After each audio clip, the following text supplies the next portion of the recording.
पढ़ने जा रहे हैं। दो तरह के सर्किट होते हैं रेजोनेंस सर्किट, एक series resonance circuit, series LCR resonance circuit, और सेकंड होता है parallel LCR combination parallel resonance circuit. तो एक एक्सेप्टर का काम करता है और एक रिसेप्टर का काम करता है। जो रेडियो ट्यून्स हम लोग देखते हैं, रेडियो जो बैंड हम चेंज करते हैं, वो एक रेडियो ट्यूनिंग में जो बैंड होते हैं उसकी ट्यूनिंग में एलसीआर सर्किट का ही इस्तेमाल होता है। जो आपका एंटीना लगा होता है, एंटीना आने वाले सारे सिग्नल्स को एक्सेप्ट करता है। सारे सिग्नल्स को एक्सेप्ट करने के बाद वो पूरे के पूरे इसमें इंड्यूस करता है एलसीआर सर्किट में, सीरीज एलसीआर सर्किट में। तो जब सीरीज एलसीआर सर्किट में इंड्यूस्ड होता है तो जिस फ्रीक्वेंसी पे करंट फ्लो हो रहा है, जिस फ्रीक्वेंसी पे बैंड को हमने सेट कर रखा है, उस पर्टिकुलर फ्रीक्वेंसी पे रेजोनेंस की कंडीशन बनेगी। और जब रेजोनेंस होता है तो करंट मैक्सिमम हो जाता है, और करंट मैक्सिमम हो जाएगा तो जिसका करंट जिस फ्रीक्वेंसी के बैंड पर हमने सेट कर रखा है, एंगुलर वेलोसिटी जिस पर सेट कर रखी है, तो बैंड की विड्थ चेंज बने सेट कर देने पर उस पर्टिकुलर फ्रीक्वेंसी के लिए जिस सिग्नल की वैल्यू मैच करेगी उस फ्रीक्वेंसी से, जो सिग्नल उस पर्टिकुलर फ्रीक्वेंसी पे आ रहे होंगे, उसमें रेजोनेंस की कंडीशन बनेगी और उन सिग्नल के लिए करंट बहुत हाई हो जाएगा और वही सिग्नल एक्सेप्ट किए जाएंगे एलसीआर सिग्नल्स में। ऐसा नहीं है कि बाकी सिग्नल्स इंड्यूस्ड नहीं हो रहे हैं।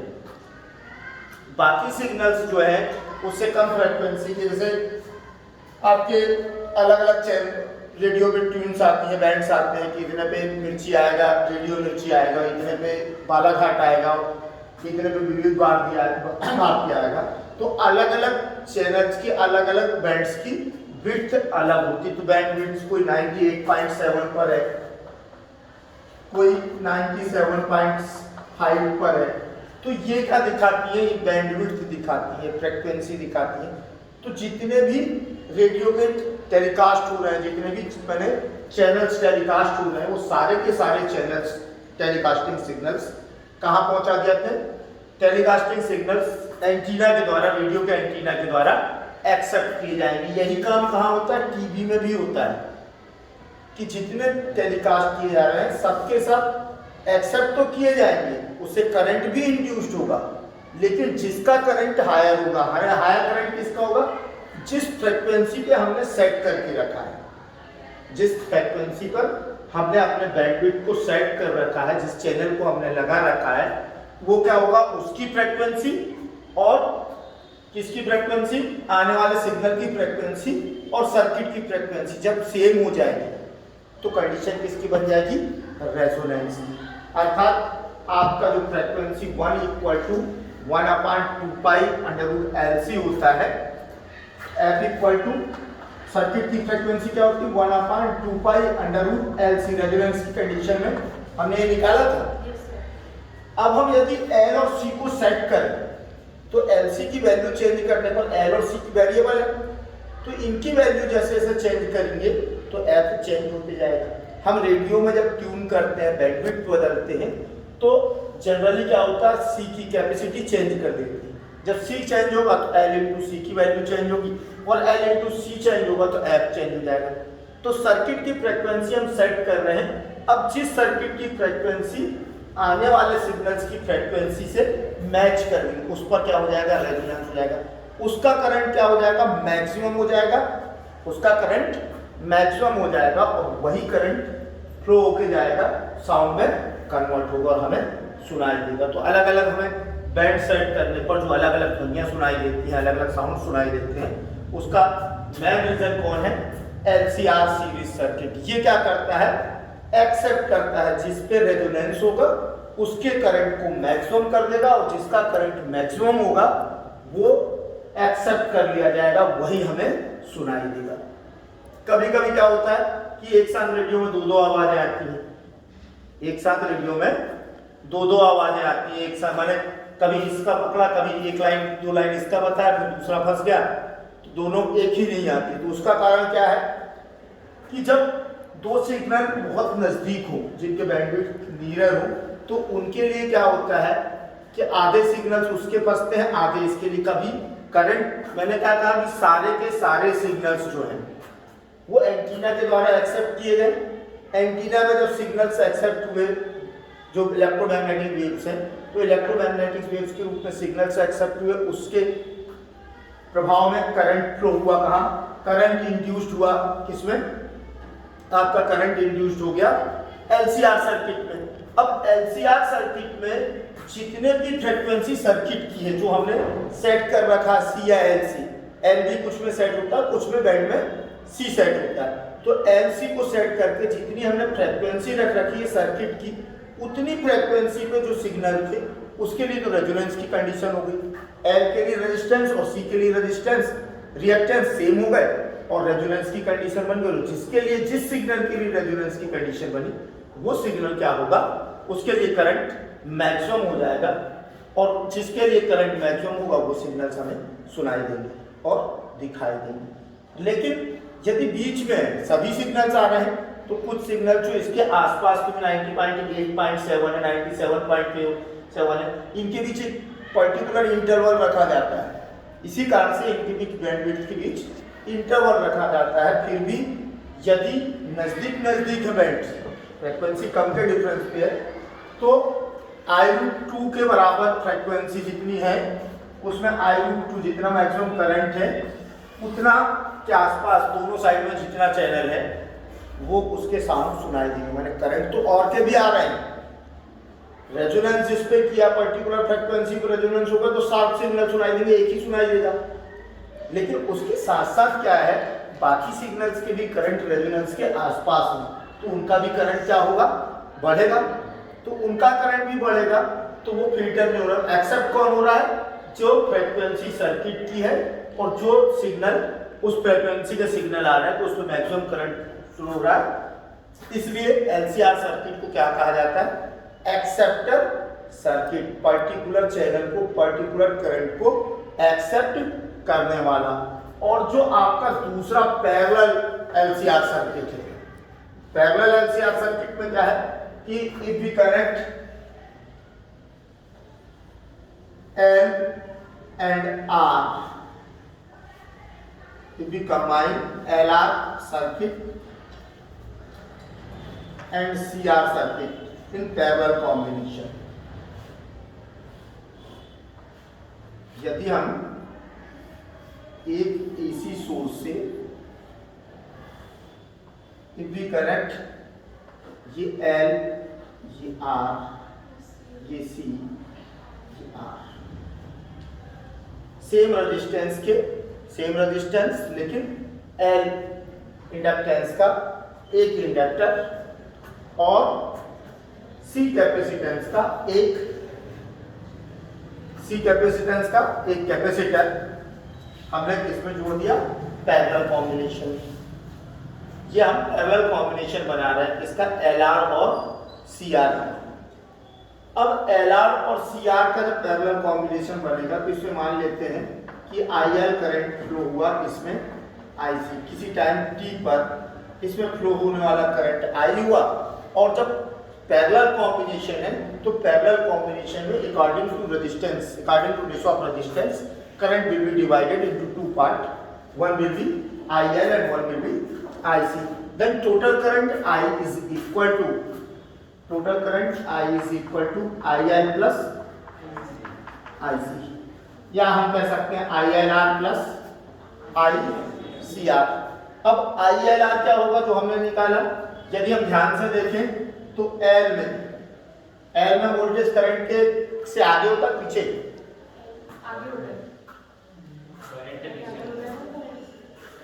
अच्छे से ध्यान रखो, बहुत अच्छा फंडा बता रहा हूं। CIL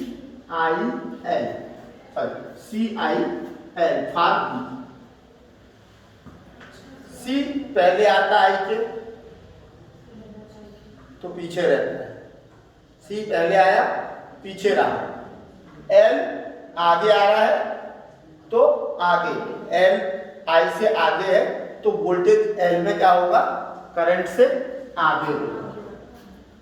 क्या बोल रहा हूँ, सी आई एल, आई के सी पीछे कर लो, एल आगे कर लो, तो एल बी एल आई से आगे और बी सी आई से पीछे रहता है।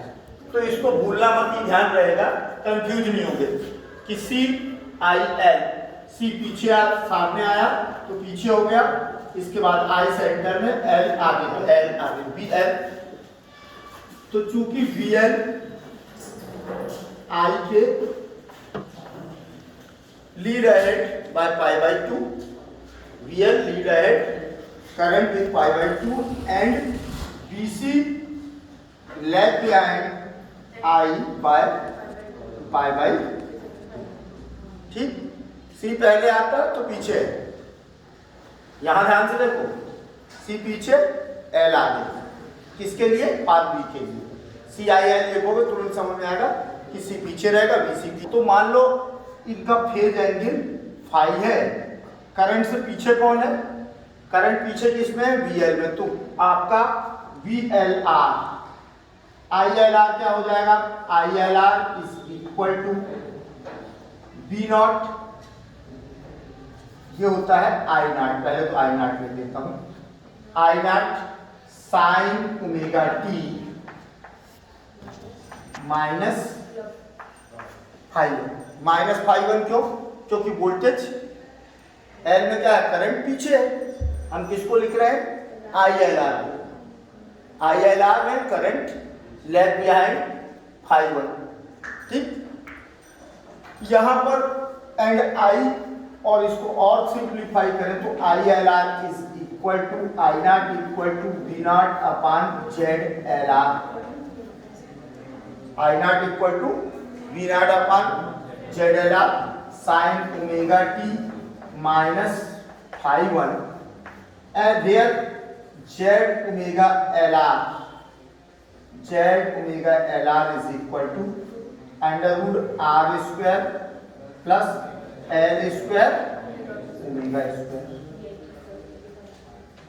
Similarly ICR, ये जितने पढ़ा रहा हूँ लगभग सब आउट ऑफ सिलेबस माने जाते हैं, कोई पढ़ाता नहीं, जो टॉपिक्स में लेके बैठा हूँ इस समय, मैं इसलिए बता दे रहा हूँ, कभी की गलती से भी आ गया तो कम से कम ये तो नहीं कहोगे मुझे पढ़ाया नहीं। V नॉट अपॉन, इसको अपन क्या लिख सकते हैं, Z C R sine omega T, और यहाँ पर करंट क्या है, पाई बाय 2 से आगे है, आई और आर का तो ये हो गया, करंट वोल्टेज से कितना आगे है, पाई बाय 2, तो बी आर और बीसी के बीच में यदि फाई एंगल फाई 2 बनेगा तो करंट आगे है फाई एंगल से, तो phi 2 angle omega T plus five, where Z C R, where Z C R is equal to, Z C R क्या हो जाएगा तुम्हारा, under root R square plus 1 upon C square omega square.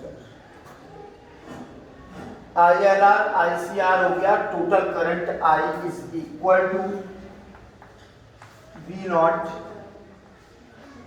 ZLR sine omega T minus five one plus V naught ZCR sine omega T plus five, ये current total current हो गया। अब इसमें condition देखते हैं, when ZLR equal to ZCR, when ZLR is equal to ZCR, ZLR की value कितनी है, ZLR की वैल्यू है under root R square plus L square omega square is equal to R square plus 1 upon C square omega square. Since R is same for both, R resistance is same for both और दोनों side squaring कर दें। तो चूंकि are equal है तो R square से R square cancel. अब क्या बच गया, L square omega square is equal to 1 upon C square omega square. ठीक है, और ये आ जाएगा omega raise to 4 is equal to 1 upon L square C square, या omega is equal to 1 raise to 4 की पावर ले लें तो 1 upon under root L C हो जाएगा। दोनों साइड 1 रेस टू 4 की पावर ली तो क्या हो जाएगा, omega is equal to 1 upon under root L C, और ओमेगा इक्वल टू होता है 2 पाई एफ, तो 1 upon under root L C, या F is equal to 1 upon 2 pi under root L C. Frequency of resonance, ये circuit में, इस circuit में जब पैरेलल कॉम्बिनेशन ऑफ एलसीआर में जब ZLR इक्वल टू ZCR तो रेजोनेंस होगा, और रेजोनेंस होगा तो फ्रीक्वेंसी कितनी होगी, 1 F equal to 1 upon 2 pi under root L C.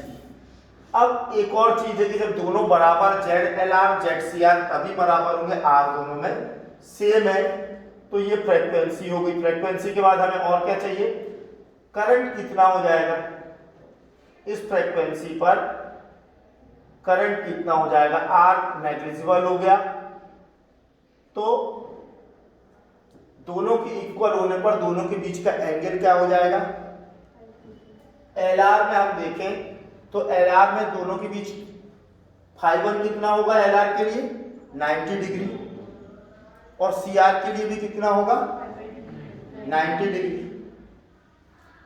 अब अलग अलग सर्किट में हम निकालें तो LR, केवल LR सर्किट में φ1 90 डिग्री, L और R के बीच कितने का एंगल बन रहा है π/2, ये VR भी है, VR और VR के बीच कितना का एंगल है π/2, तो V और I के बीच में कितना का एंगल है π/2 का, तो sin ओमेगा t माइनस π/2 कितना हो जाएगा, माइनस रेजोनेंस की कंडीशन में जब दो ZR इक्वल टू ZCR है, दोनों के रेजिस्टेंस सेम हो गए, तो उस कंडीशन में φ1 हो जाएगा π/2 और φ2 भी कितना हो जाएगा π/2।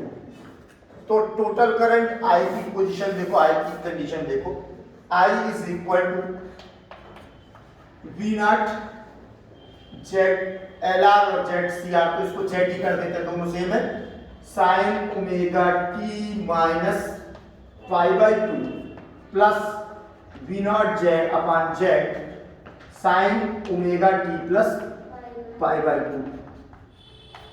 अब 90 प्लस थीटा होता है कॉस थीटा, और 90 माइनस थीटा माइनस 90 तो होता है, तो 90 माइनस इसमें माइनस साइन कॉमन ले लें तो क्या हो जाएगा साइन 90 माइनस ओमेगा टी, और साइन माइनस थीटा होता है माइनस साइन थीटा, तो ये हो जाएगा I is equal to V0 Z into minus cos omega T plus V0 upon Z cos omega t. ये कॉस ओमेगा टी से cos दोनों टर्म कैंसिल, और I हो गया 0, I कितना हो गया 0। ये रिजेक्टर सर्किट है, जिस फ्रीक्वेंसी पर रेजोनेंस होगा उस फ्रीक्वेंसी के करंट को अपने अंदर से फ्लो नहीं होने देगा। यहां पर किसी सर्किट को, किसी सिग्नल को रिजेक्ट करना फिल्टर सर्किट या रिजेक्टर सर्किट कहलाता है। Parallel LCR circuit is called rejector or कौन सा सर्किट, फिल्टर सर्किट। कि यदि हमें एक पर्टिकुलर सिग्नल को फिल्टर करना है तो फ्रीक्वेंसी, जो सर्किट की फ्रीक्वेंसी है, हम उसको एफ पे फिक्स कर दें। यदि एफ फ्रीक्वेंसी का हमें क्या करना है, सिग्नल को फिल्टर करना है, तो उस पर्टिकुलर सिग्नल को फिल्टर करने के लिए एफ, इस सर्किट को हम एफ पे फिक्स कर देंगे तो रेजोनेंस जैसे ही उस सिग्नल के लिए रेजोनेंस होगा, आपका जो सर्किट का इफेक्टिव रेजिस्टेंस है वो इनफाइनाइट हो जाएगा और उस सिग्नल के लिए करंट फ्लो नहीं होगा, वो सिग्नल काट दिया जाएगा। सारे सिग्नल जाएंगे, सिर्फ किस सिग्नल को छोड़कर, जितनी फ्रीक्वेंसी रेजोनेंस की सेट है सर्किट की, उस फ्रीक्वेंसी पर्टिकुलर फ्रीक्वेंसी की सिग्नल्स एलसीआर से काट दिए जाएंगे, माने पैरेलल एलसीआर से कट कर दिए जाएंगे। तो जो हमारे रेडियो, टीवी, जितने मोबाइल, इन सब में एलसीआर सर्किट का बहुत बड़ा इस्तेमाल है। ये जो रिजेक्टर और एक्सेप्टर दोनों का, किस सिग्नल को हाई करना है, किसको लो कर देना है, किसको फिल्टर कर देना है, तो ये सारे सिग्नल्स कंबाइंड फॉर्म में काम करते हैं, तब हमारे ये पूरे इलेक्ट्रॉनिक्स इंस्ट्रूमेंट वर्क करते हैं। तो ये एक टॉपिक हो गया, पाँच कर लेते। On the effect of magnetic effect, sorry heat effect, and DC current is measured on the effect of magnetic. तो एसी का डीसी करंट जो है वो मैग्नेटिक इफेक्ट पर मेजर किया जाता है। डीसी करंट को जो मेजर करने का प्रोसेस है वो मैग्नेटिक इफेक्ट पे है कि यदि किसी माने उसमें करंट फ्लो करेंगे कॉइल में तो उसमें मैग्नेटिक इफेक्ट प्रोड्यूस होगा, मैग्नेटिक इफेक्ट प्रोड्यूस होने के कारण वो मूव हो जाएगा। तो इस इफेक्ट पे काम करता है, डीसी करंट को मेजर करने के लिए यूज करते हैं, लेकिन एसी करंट को मैग्नेटिक इफेक्ट से मेजर नहीं किया जा सकता। रीजन क्या है कि DC current magnetic, AC current magnetic effect show तो करता है लेकिन हम उसे डिमोनिस्ट्रेट नहीं कर सकते। माने हमारे अंदर कई क्वालिटीज हैं, कई लोगों के अंदर बोलने लिखने की बहुत अच्छी प्रतिभा होती है, लिखने की बहुत अच्छी प्रतिभा होती है, लेकिन खड़े होके बोल नहीं सकती। उसी तरह से एसी करंट के अंदर मैग्नेटिक इफेक्ट तो बहुत तगड़ा है लेकिन वो डिमोनिस्ट्रेट नहीं कर सकता, उसे दिखा नहीं सकता है। ये कैसे प्रूव होता है? क्योंकि ट्रांसफार्मर एसी करंट के मैग्नेटिक इफेक्ट पर ही बना हुआ डिवाइस है।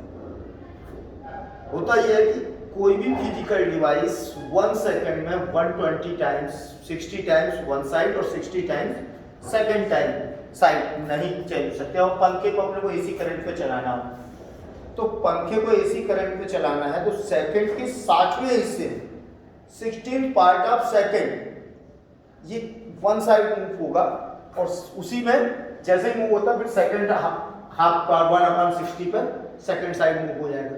पॉसिबल ही नहीं है कि कोई भी फिजिकल डिवाइस इतना फास्ट मूव नहीं कर सकती, इसलिए उसको मैग्नेटिक इफेक्ट पर मेजर नहीं किया सकता। एसी करंट को फिर किस पे मेजर करते हैं? एसी करंट को मेजर करते हैं हम किस पर? हीट इफेक्ट पर। IRMS वैल्यू हमने पढ़ी थी, जब किसी से करंट पास होता है, एसी करंट पास होता है तो रेजिस्टेंस उसको क्या करेगा?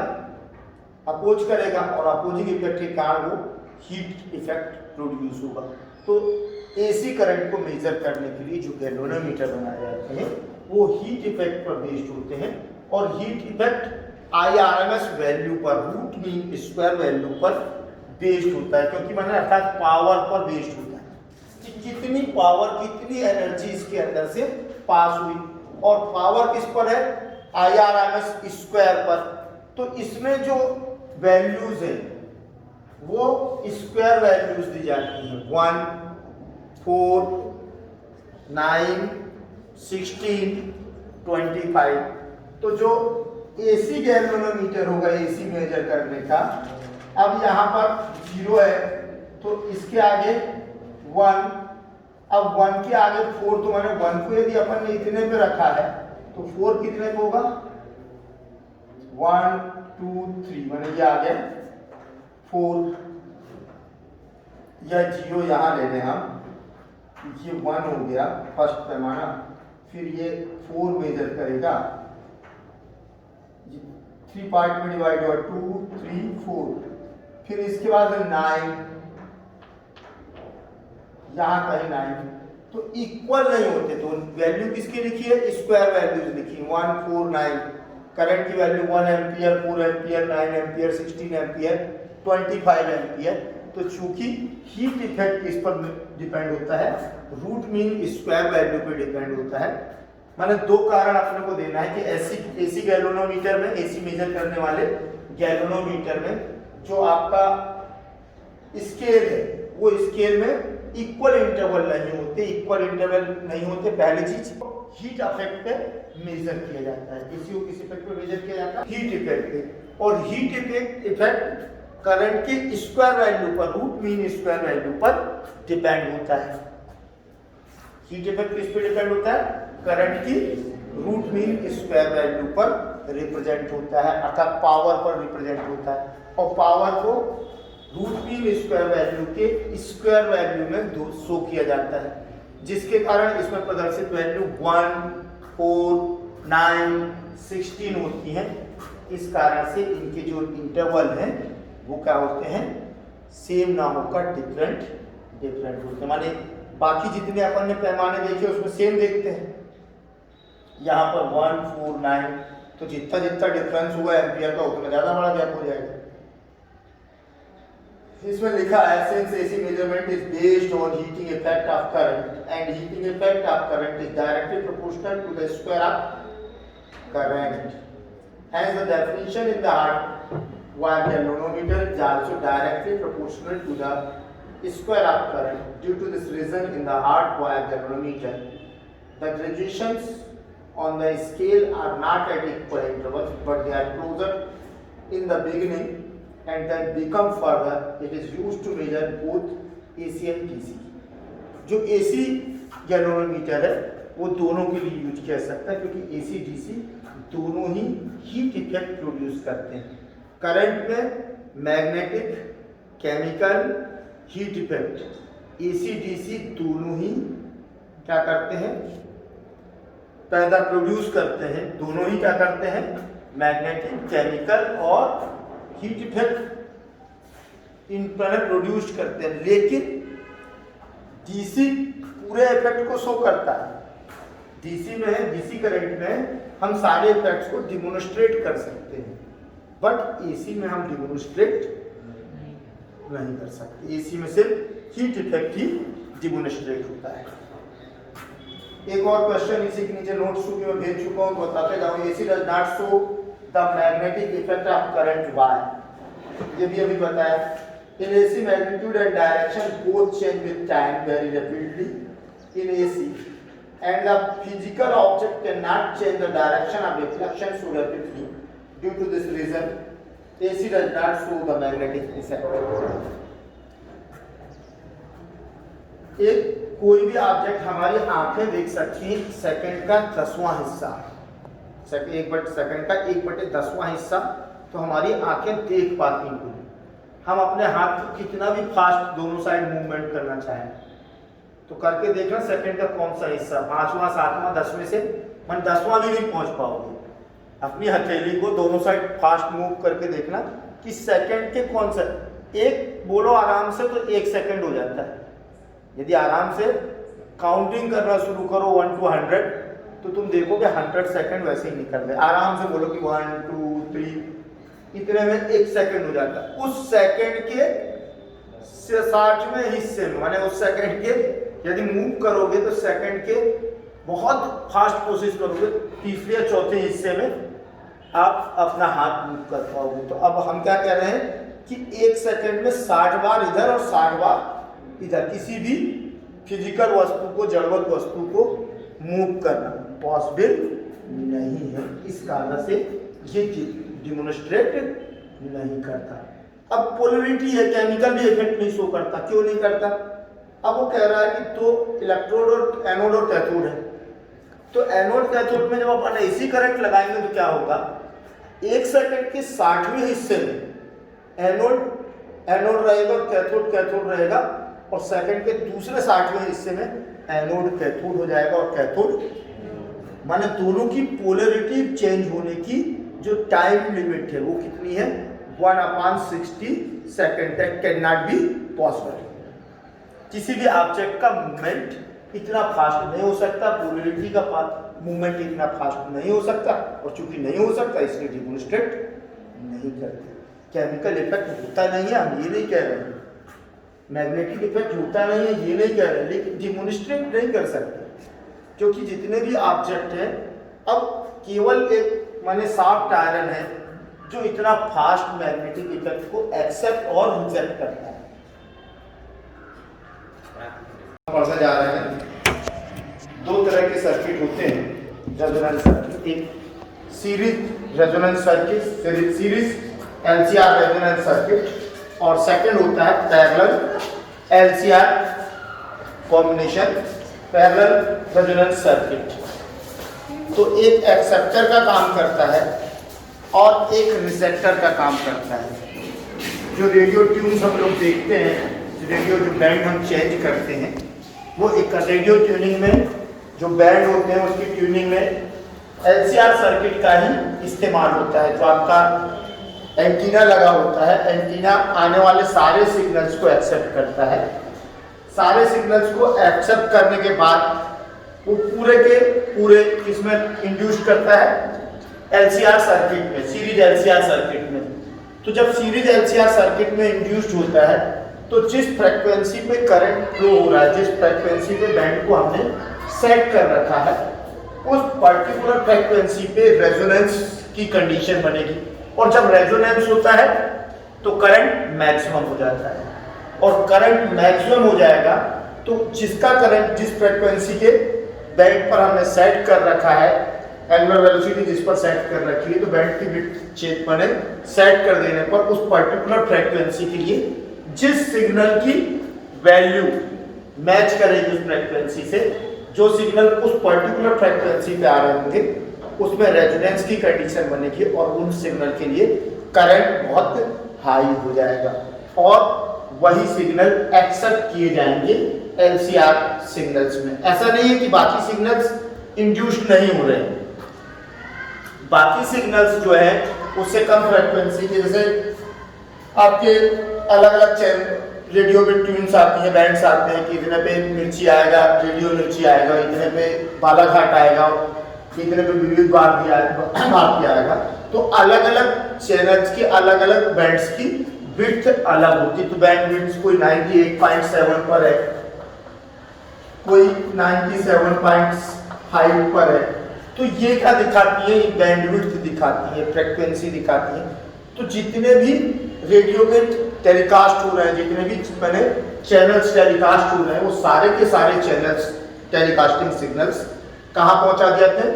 टेलीकास्टिंग सिग्नल्स एंटीना के द्वारा, रेडियो के एंटीना के द्वारा एक्सेप्ट किए जाएंगे। यही काम कहाँ होता है? टीवी में भी होता है कि जितने टेलीकास्ट किए जा रहे हैं सबके सब एक्सेप्ट तो किए जाएंगे, उससे करंट भी इंड्यूस्ड होगा, लेकिन जिसका करंट हायर होगा, हायर करंट किसका होगा? जिस फ्रीक्वेंसी पे हमने सेट करके रखा है, जिस फ्रीक्वेंसी पर हमने अपने बैंडविड्थ को सेट कर रखा है, जिस चैनल को हमने लगा रखा है, वो क्या होगा? उसकी फ्रीक्वेंसी और किसकी फ्रीक्वेंसी? आने वाले सिग्नल की फ्रीक्वेंसी और सर्किट की फ्रीक्वेंसी जब सेम हो जाएगी तो कंडीशन किसकी बन जाएगी? रेजोनेंस की। अर्थात आपका जो फ्रीक्वेंसी 1 = 1/2π√LC होता है, F = सर्किट की फ्रीक्वेंसी क्या होती है? 1/2π√LC। रेजोनेंस की कंडीशन में हमने ये निकाला था।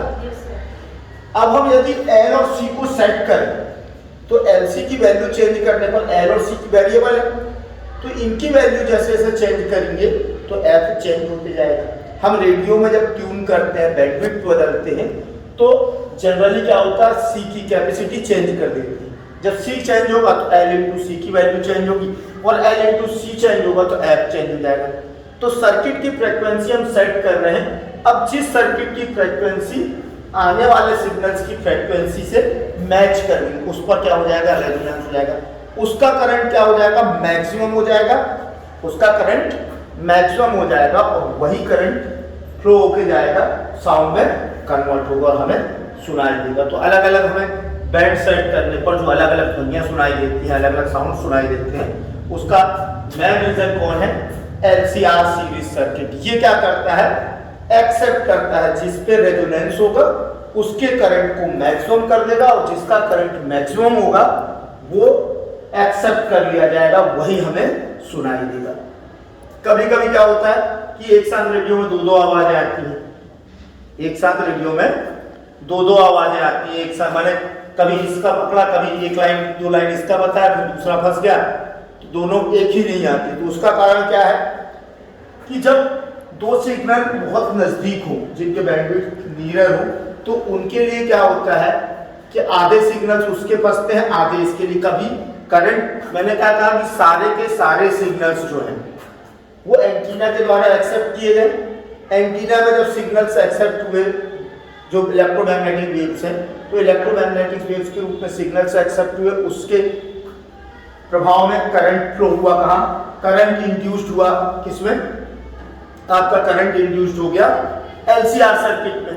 अब एलसीआर सर्किट में जितने भी फ्रीक्वेंसी सर्किट की है, जो हमने सेट कर रखा सी या एल सी, एल भी कुछ में सेट होता है, कुछ में बैंड में सी सेट होता है, तो एल सी को सेट करके जितनी हमने फ्रीक्वेंसी रख रखी है सर्किट की, उतनी फ्रीक्वेंसी पे जो सिग्नल थे उसके लिए तो रेजोनेंस की कंडीशन हो गई। एल के लिए रेजिस्टेंस और सी के लिए रेजिस्टेंस, रिएक्टेंस सेम हो गए और रेजोनेंस की कंडीशन बन गई। जिसके लिए, जिस सिग्नल के लिए रेजोनेंस की कंडीशन बनी, वो सिग्नल क्या होगा, उसके लिए करंट मैक्सिमम हो जाएगा, और जिसके लिए करंट मैक्सिमम होगा वो सिग्नल्स हमें सुनाई देंगे और दिखाई देंगे। लेकिन यदि बीच में सभी सिग्नल्स आ रहे हैं, तो कुछ सिग्नल जो इसके आसपास के 90.8.7 है, 97.7 है, इनके बीच एक पर्टिकुलर इंटरवल रखा जाता है।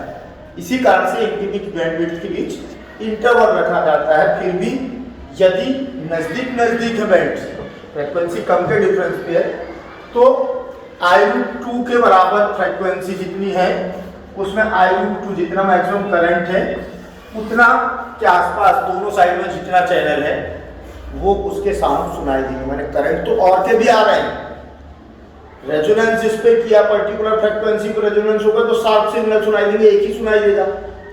लेकिन उसके साथ साथ क्या है, बाकी सिग्नल्स के भी करंट रेजोनेंस के आसपास हो, तो उनका भी करंट क्या होगा, बढ़ेगा। तो उनका करंट भी बढ़ेगा, तो वो फिल्टर नहीं हो रहा। एक्सेप्ट कौन हो रहा है? जो फ्रीक्वेंसी सर्किट की है और जो सिग्नल उस फ्रीक्वेंसी का सिग्नल आ रहा है, तो उसमें मैक्सिमम करंट फ्लो हो रहा है। इसलिए एलसीआर सर्किट को क्या कहा जाता है? Acceptor circuit. पर्टिकुलर चैनल को, पर्टिकुलर करंट को एक्सेप्ट करने वाला। और जो आपका दूसरा पैरेलल एलसीआर सर्किट है, पैरेलल एलसीआर सर्किट में क्या है कि if we connect L and R, if we combine LR circuit and CR circuit in parallel combination, यदि हम एक AC सोर्स से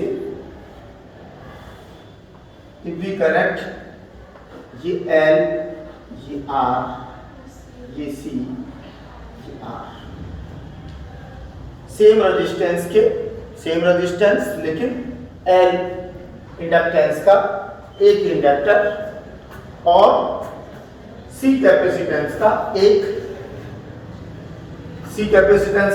कैपेसिटर हमने किसमें जोड़ दिया? Parallel combination. ये हम पैरेलल कॉम्बिनेशन बना रहे हैं, इसका LR और CR।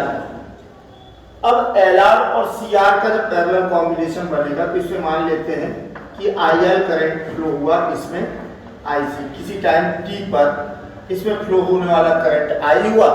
और जब पैरेलल कॉम्बिनेशन है, तो पैरेलल कॉम्बिनेशन में according to resistance, according to ratio of resistance, current will be divided into two part, one will be IL and one will be IC. Then total current I is equal to IL plus IC, या हम कह सकते हैं ILR plus ICR। अब ILR क्या होगा जो हमने निकाला? यदि हम ध्यान से देखें तो L में वोल्टेज करंट के से आगे होता है पीछे? आगे होता है। अच्छे से ध्यान रखो, बहुत अच्छा फंडा बता रहा हूं।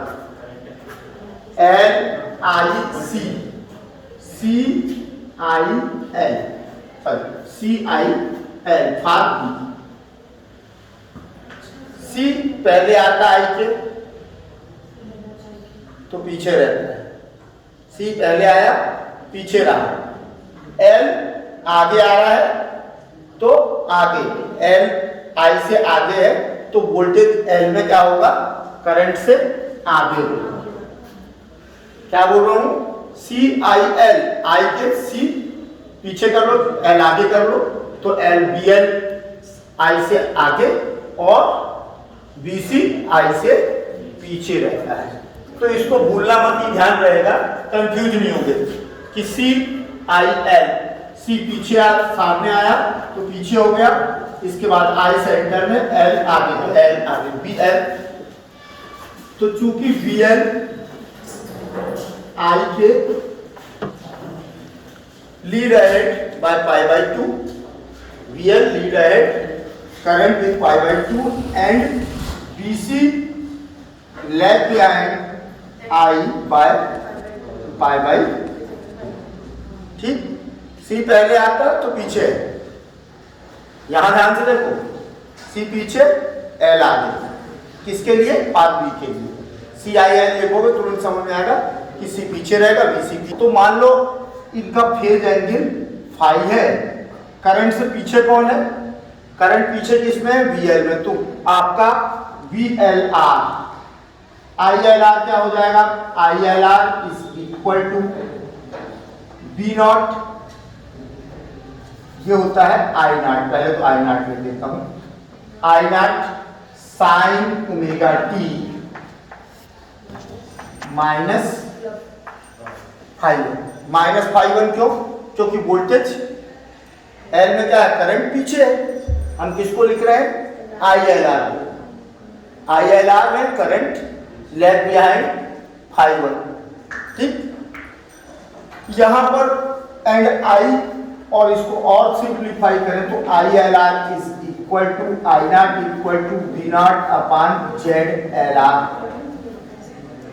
I naught equal to V naught upon ZLR sine omega T minus 5 and there Z omega LR, Z omega LR is equal to under root R square plus L square omega square. Similarly ICR, ये जितने पढ़ा रहा हूँ लगभग सब out of syllabus माने जाते हैं, कोई पढ़ाता नहीं, जो टॉपिक्स में लेके बैठा हूँ इस समय, मैं इसलिए बता दे रहा हूँ, कभी की गलती से भी आ गया तो कम से कम ये तो नहीं कहोगे मुझे पढ़ाया नहीं। V नॉट अपॉन, इसको अपन क्या लिख सकते हैं, Z C R sine omega T, और यहां पर करंट क्या है, पाई बाय 2 से आगे है, I और R का तो ये हो गया, करंट वोल्टेज से कितना आगे है, पाई बाय 2, तो बी आर और बीसी के बीच में यदि फाई एंगल बाई 2 बनेगा तो करंट आगे है फाई एंगल से, तो phi to angle omega T plus 5, where ZCR, where ZCR is equal to, ZCR क्या हो जाएगा तुम्हारा, under root R square plus 1 upon C square omega square. ILR ICR हो गया, total current I is equal to V naught ZLR sine omega T minus 5 plus V naught ZCR sine omega T plus 5, ये current total current हो गया। अब इसमें condition देखते हैं, when ZLR equal to ZCR, when ZLR is equal to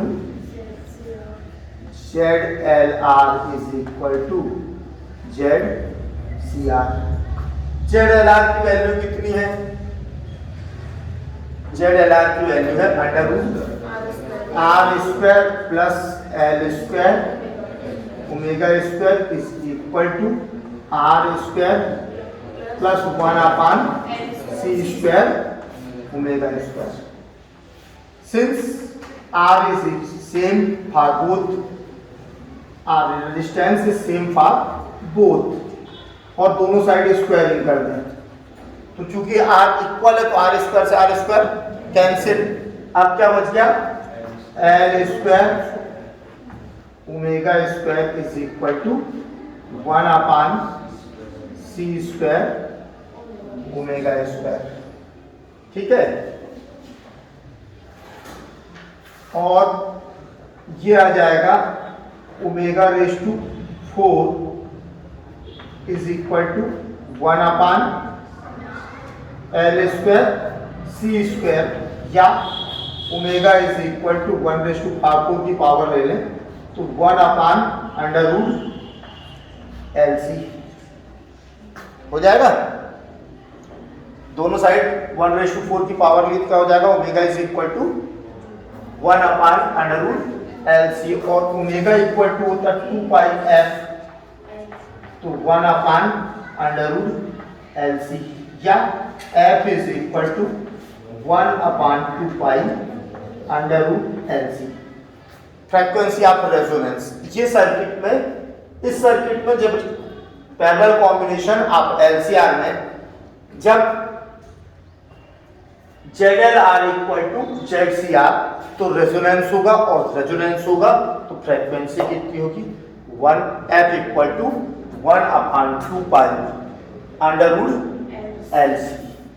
अब एक और चीज है कि जब दोनों बराबर ZLR ZCR तभी बराबर होंगे, R दोनों में सेम है, तो ये फ्रीक्वेंसी हो गई. फ्रीक्वेंसी के बाद हमें और क्या चाहिए?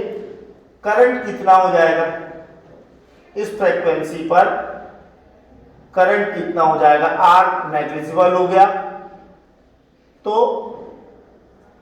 दोनों के इक्वल होने पर दोनों के बीच का एंगल क्या हो जाएगा?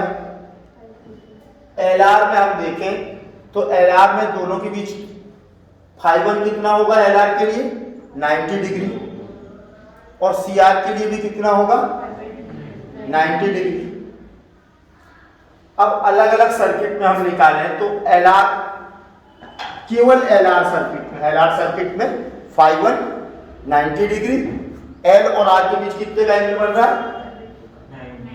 π/2. ये VR भी है, VR और VR के बीच कितना का एंगल है? π/2. तो V और I के बीच में कितना का एंगल है? π/2 का. तो साइन ओमेगा t माइनस π/2 कितना हो जाएगा? माइनस रेजोनेंस की कंडीशन में जब दोनों ZLR इक्वल टू ZCR है, दोनों के रेजिस्टेंस सेम हो गए, तो उस कंडीशन में φ1 हो जाएगा π/2 और φ2 भी कितना हो जाएगा? π/2. तो टोटल करंट I की पोजीशन देखो, I की कंडीशन देखो, I is equal to V0 ZLR और ZCR, तो इसको Z ही कर देते हैं, दोनों सेम है.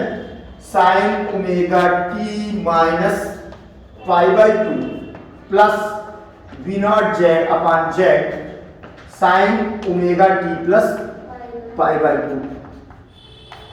अब 90 प्लस थीटा होता है cos थीटा, और 90 माइनस थीटा माइनस 90 तो होता है, तो 90 माइनस इसमें माइनस साइन कॉमन ले लें तो क्या हो जाएगा? साइन 90 माइनस ओमेगा t, और साइन माइनस थीटा होता है माइनस साइन थीटा, तो ये हो जाएगा I is equal to V0 Z into minus cos omega t plus V0 upon Z cos omega t.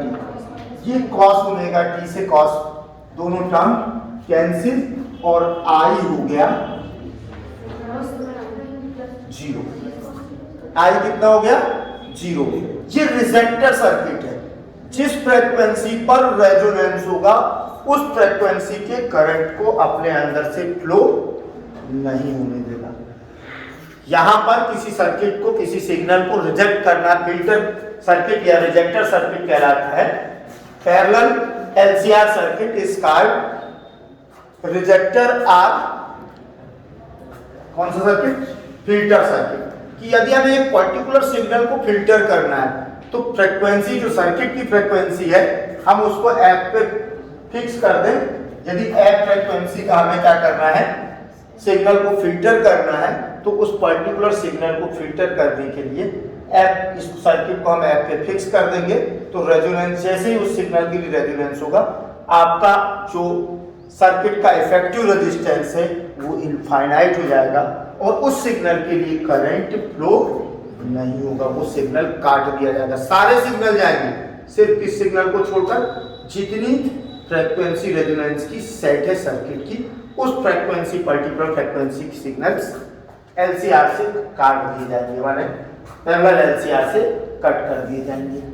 तो जो हमारे रेडियो, टीवी, जितने मोबाइल, इन सब में एलसीआर सर्किट का बहुत बड़ा इस्तेमाल है। ये जो रिजेक्टर और एक्सेप्टर दोनों का, किस सिग्नल को हाई करना है, किसको लो कर देना है, किसको फिल्टर कर देना है, तो ये सारे सिग्नल्स कंबाइंड फॉर्म में काम करते हैं, तब हमारे ये पूरे इलेक्ट्रॉनिक्स इंस्ट्रूमेंट वर्क करते हैं। तो ये एक टॉपिक हो गया, पाँच कर लेते हैं। On the effect of magnetic effect, sorry heat effect and DC current is measured on the effect of magnetic. तो एसी का डीसी करंट जो है वो मैग्नेटिक इफेक्ट पर मेजर किया जाता है। डीसी करंट को जो मेजर करने का प्रोसेस है वो मैग्नेटिक इफेक्ट पे है कि यदि किसी माने उसमें करंट फ्लो करेंगे कॉइल में, तो उसमें मैग्नेटिक इफेक्ट प्रोड्यूस होगा, मैग्नेटिक इफेक्ट प्रोड्यूस होने के कारण वो मूव हो जाएगा। तो इस इफेक्ट पे काम करता है, डीसी करंट को मेजर करने के लिए यूज करते हैं। लेकिन एसी करंट को मैग्नेटिक इफेक्ट से मेजर नहीं किया जा सकता। रीजन क्या है कि DC current magnetic, AC current magnetic effect show तो करता है, लेकिन हम उसे डिमोनिस्ट्रेट नहीं कर सकते। माने हमारे अंदर कई क्वालिटीज हैं, कई लोगों के अंदर बोलने लिखने की बहुत अच्छी प्रतिभा होती है, लिखने की बहुत अच्छी प्रतिभा होती है, लेकिन खड़े होके बोल नहीं सकती।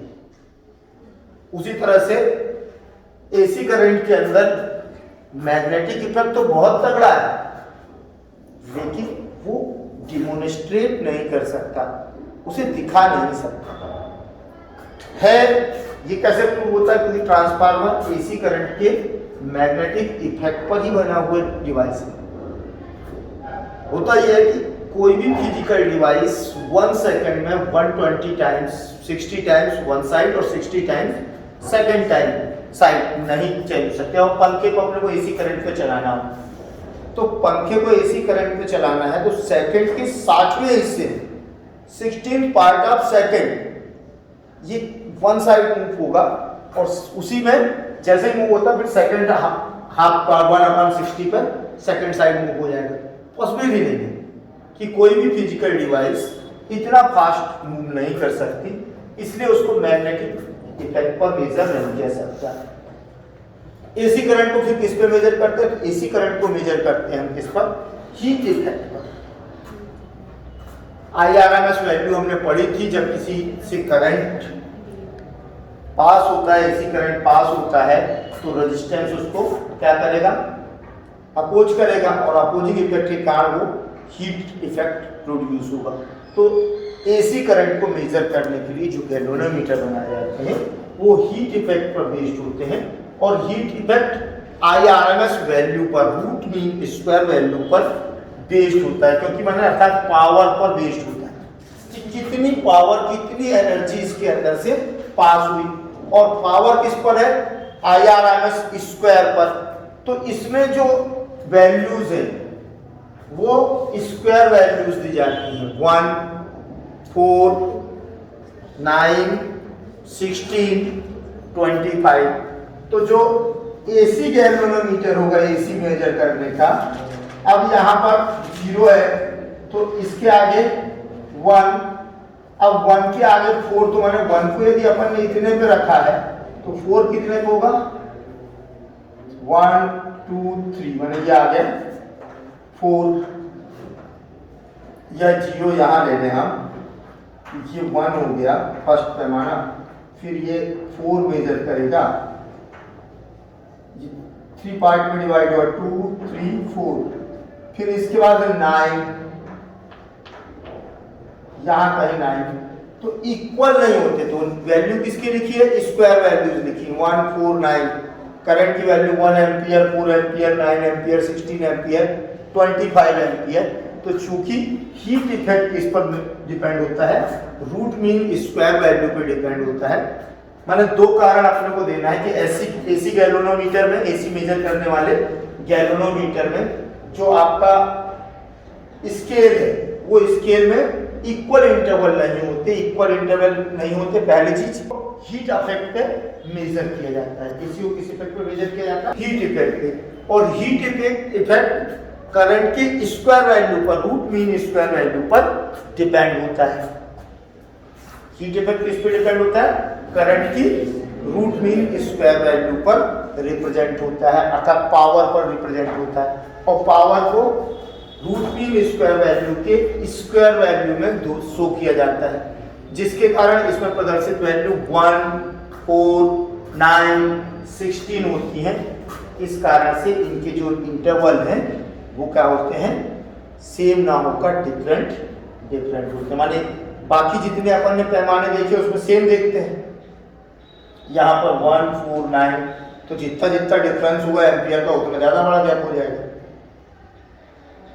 इसमें लिखा है since AC measurement is based on heating effect of current and heating effect of current is directly proportional to the square of current. Hence the definition in the hard wire galvanometer is also directly proportional to the square of current. Due to this reason in the hard wire galvanometer the graduations on the scale are not at equal intervals but they are closer in the beginning and then become further. It is used to measure both AC and DC. जो AC galvanometer है वो दोनों के लिए use किया सकता है, क्योंकि AC DC दोनों ही हीट इफेक्ट प्रोड्यूस करते हैं। करंट में magnetic, chemical, heat effect, AC DC दोनों ही क्या करते हैं, पैदा प्रोड्यूस करते हैं। दोनों ही क्या करते हैं, मैग्नेटिक, केमिकल और हीट इफेक्ट इन प्रोड्यूस करते हैं। लेकिन डीसी पूरे इफेक्ट को शो करता है। डीसी में, डीसी करंट में हम सारे इफेक्ट्स को डिमोन्स्ट्रेट कर सकते हैं, बट एसी में हम डिमोन्स्ट्रेट नहीं कर सकते। एसी में सिर्फ हीट इफेक्ट ही डिमोन्स्ट्रेट होता है। एक और क्वेश्चन इसी के नीचे नोट्स में भेज चुका हूं, बताते जाऊं। AC does not show the magnetic effect of current why, ये भी अभी बताया।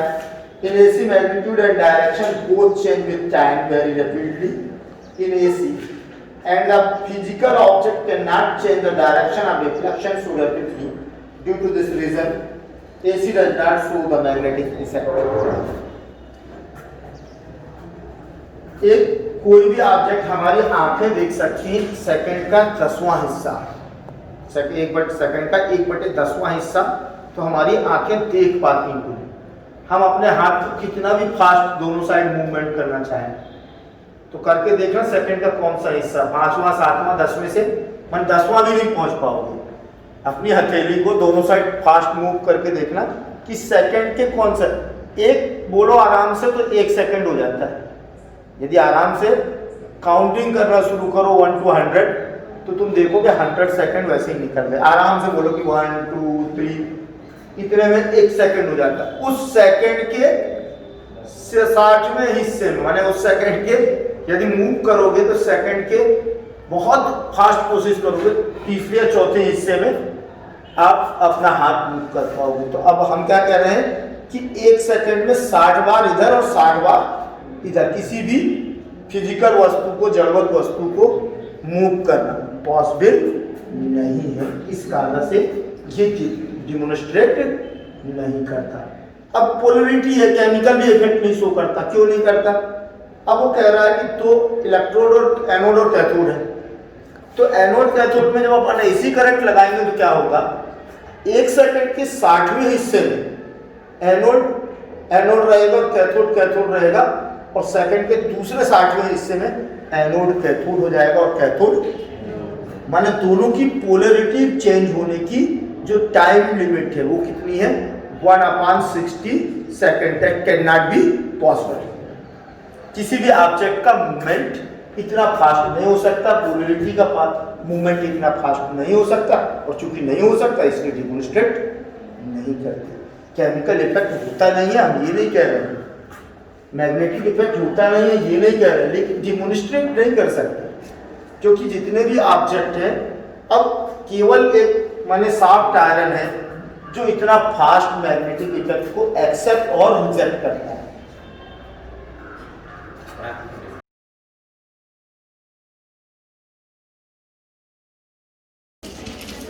कुछ तो ऐसे भी हैं दो चार लोग की जो निकलते हैं दिखते हैं, सारा शहर घूम के बीच बीच में लौट जाते हैं, ऐसा भी देखने में आया है।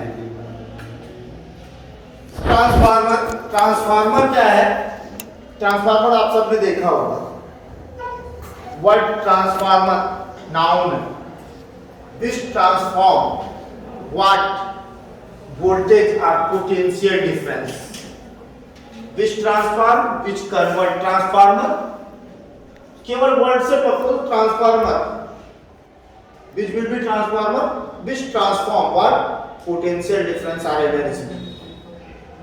अब किस फॉर्म से किस में? High to low, low to high. तो इसकी डेफिनेशन ट्रांसफार्मर को इंट्रो क्या हो जाएगा कि the device which is used to convert high potential low current into low potential high current, or high current or low current high potential into low current high potential। माने एक लो है, यदि current कभी भी पोटेंशियल हाई है तो current क्या होगा? लो होगा। हाई पोटेंशियल लो करंट को लो पोटेंशियल हाई करंट में यदि पोटेंशियल को इंक्रीज कर दिया जाए तो करंट उसी रेशो में डिक्रीज हो जाएगा। और करंट जब किसी वायर में फ्लो होता है तो एनर्जी जो है I²R होती है, इसके बराबर हीट प्रोड्यूस होता है। माने करंट जितना अधिक होगा, वैल्यू ऑफ करंट को जितना इंक्रीज कर दोगे उतनी हीट एनर्जी के रूप में एनर्जी इलेक्ट्रिक एनर्जी लॉस हो जाएगी। माने यदि अपने को कम्युनिकेट करना है, ट्रांसफॉर्म करना है, एनर्जी को एक स्थान से दूसरे स्थान भेजना है करंट को, तो हम करंट की वैल्यू हाई नहीं रख सकते। यदि करंट की वैल्यू हाई होगी तो हम भेज ही नहीं सकते। पूछो क्यों? अच्छे से अच्छा तार लेंगे तो भी इतनी ज्यादा हीट उत्पन्न होगी कि तार गल के गिर जाएंगे, तार क्या हो जाएगा? मेल्ट हो जाएगा। तो इसलिए एनर्जी को, इलेक्ट्रिक एनर्जी को एक स्थान से अन्य स्थान पे भेजने के लिए किसका यूज किया जाता? हाई वोल्टेज पे भेजी जाती है। When voltage will be high then current will be low, and when current will be low then loss of energy will be smaller. हमें ट्रांसफार्मर की आवश्यकता क्यों पड़ती? जहां से प्रोडक्शन होता है, प्रोडक्शन से हम पूरा प्रोडक्शन को यूज तो कर नहीं सकते, तो जहां से प्रोडक्शन हुआ वहां से हाई वोल्टेज पे करंट को, हाई वोल्टेज लो करंट को पास किया जाता है, फ्लो किया जाता है, जिसके कारण हीट एनर्जी के रूप में एनर्जी लॉसेस कम हो जाते हैं। तो ट्रांसफार्मर क्या है? Transformer the device which is used to convert high voltage low current, high voltage low current into low voltage high current. Or इसी को पलट देना, बार बार बोलूंगा तो लगता है वही बोल रहा हूं।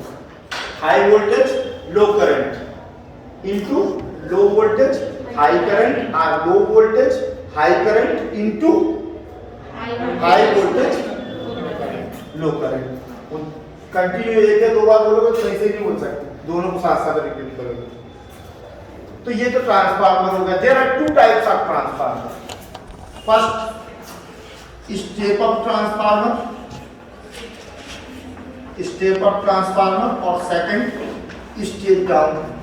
तो सिंपल सा है, बहुत सिंपल सा है, स्टेप अप और स्टेप डाउन। स्टेप अप समझ सकते हो कि स्टेप अप करना है, स्टेप डाउन डाउन करना है। अब हम कह रहे हैं हाई वोल्टेज ट्रांसफार्मर का जो मेन यूज है वोल्टेज को अप डाउन करना, convert high voltage to low voltage to high voltage, जो रिक्वायर है, जिसकी हमें नीड है उसके अकॉर्डिंग लो वोल्टेज की रिक्वायरमेंट है तो हम हाई वोल्टेज को लो में भी चेंज कर सकते हैं और लो को हाई में कर सकते हैं। अब there are two types of transformer, step up transformer and step down transformer. अब स्टेप अप क्या करेगा, स्टेप अप का क्या काम होना चाहिए बताओ? हाई करेगा किसको? वोल्टेज। दिमाग में बोला था करके याद हो जाएगा, ध्यान रखो। स्टेप अप यहीं से शब्द से ध्यान दो, स्टेप अप जो लो वोल्टेज को हाई करेगा। The transformer which is used to step up voltage to convert low voltage high current into high voltage is known as step up transformer. Step down माने voltage किसका step down करेगा? Voltage. ऐसा transformer जो voltage के step को down कर दे, voltage के स्टेप को डाउन कर दे माने हाई को लो कर दे।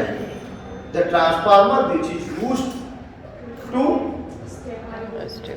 स्टेप डाउन वोल्टेज, सीधा सीधा ऐसा भी नोट कर सकते हो, step down voltage is known as step down transformer or the device which is used to convert high voltage low current into low voltage high current is known as step down transformer। अब what is difference between step up and step down? तो उसके लिए थोड़ा सा structure समझ लो। वैसे तो structure में बहुत कुछ होता है कि जो ट्रांसफार्मर का स्ट्रक्चर है, सिंपल हाँ कॉन्सेप्ट पहले उसके प्रिंसिपल क्या है इसका? It is based on mutual induction. In mutual induction when current passes through a single coil and any coil is placed near then due to fluctuation of variable magnetic flux और due to variable current a magnetic flux linked with the secondary coil and if this coil is in closed circuit then induced current flows into secondary coil। हमारा mutual induction का principal क्या है? It is based on mutual induction and transformer is also invented by Faraday, Michael Faraday के ही concept पढ़े थे। Michael Faraday वो व्यक्ति थे जिन्होंने ट्रांसफार्मर की भी खोज की थी कि up to down to up कर सके, तो step up step down transformer को उनके द्वारा खोजा गया था। प्रिंसिपल पूछा जाता है यदि, तो प्रिंसिपल में आप नोट करोगे क्या कि it is based on mutual induction. आप म्यूचुअल इंडक्शन को आगे डील कर दोगे कि when variable current passes through a coil then and due to induced variable magnetic flux neither coil is induced by this variable magnetic flux। This event or this phenomena is known as what? Mutual induction। Mutual induction वह phenomena है जिसमें किसी coil में variable current flow करने पर उसके near रखी secondary coil में मैग्नेटिक फ्लक्स इंड्यूस्ड होता है और यदि कॉइल क्लोज सर्किट में है तो उसमें इंड्यूस्ड करंट फ्लो होने लगता है। और डिटेल में बताता हूं कि जब किसी कॉइल में हम करंट फ्लो करते हैं तो करंट जीरो से स्टार्ट होता है, पहले उसमें कोई करंट नहीं है, करंट जीरो से स्टार्ट होता है और करंट पार्ट बाय पार्ट जाता है। ऐसा नहीं है कि हम किसी को दे रहे हैं, जैसे आप एक क्विंटल गेहूं तोलना है तो आप पार्ट बाय पार्ट तोल लोगे। यदि हम मान रहे हैं हमारे पास तराजू बड़ा नहीं है क्विंटल से तोल सकते तो हम क्या करेंगे? पार्ट बाय पार्ट तोलेंगे। इसी तरह से जहां भी एनर्जी ट्रांसफर होता है टोटल एक साथ पूरी एनर्जी की ढकेल दे, क्या होता है? जो करंट फ्लो होता है वो पार्ट बाय पार्ट होता है। तो पहला पार्ट गया, फिर सेकंड पार्ट गया, फिर थर्ड पार्ट गया। ये और बात है कि टाइम का जो डिफरेंस है बहुत कम होता है कि सेकंड के अंदर 100वें हिस्से में, सेकंड के 120वें हिस्से में, 1000वें हिस्से में एक पार्ट गया, फिर सेकंड के दूसरा 1000वें हिस्से में दूसरा पार्ट गया, तो ये पार्ट बाय पार्ट जाएगा। तो क्या होगा? पहला पार्ट गया तो करंट की वैल्यू धीरे धीरे इंक्रीज हो रही है, जीरो से करंट की वैल्यू मैक्सिमम तक पहुंचेगी। जैसे जैसे पार्ट बढ़ते जाएगा करंट बढ़ते जाएगा।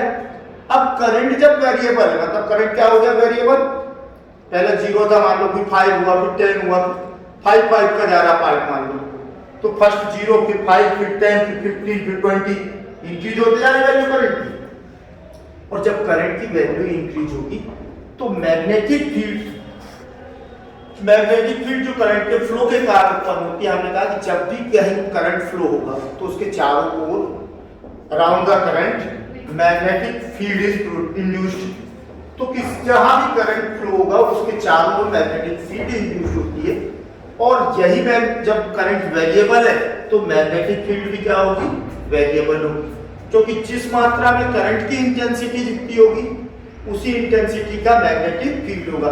जैसे जैसे करंट की वैल्यू बढ़ेगी, value of magnetic field is also increase, तो मैग्नेटिक फील्ड की वैल्यू भी इंक्रीज होती जाएगी। अर्थात हम जैसे ही स्टार्ट करंट करते हैं तो करंट की वैल्यू वेरिएबल है तो इंड्यूस्ड प्रोड्यूस्ड मैग्नेटिक फील्ड भी वेरिएबल होगी।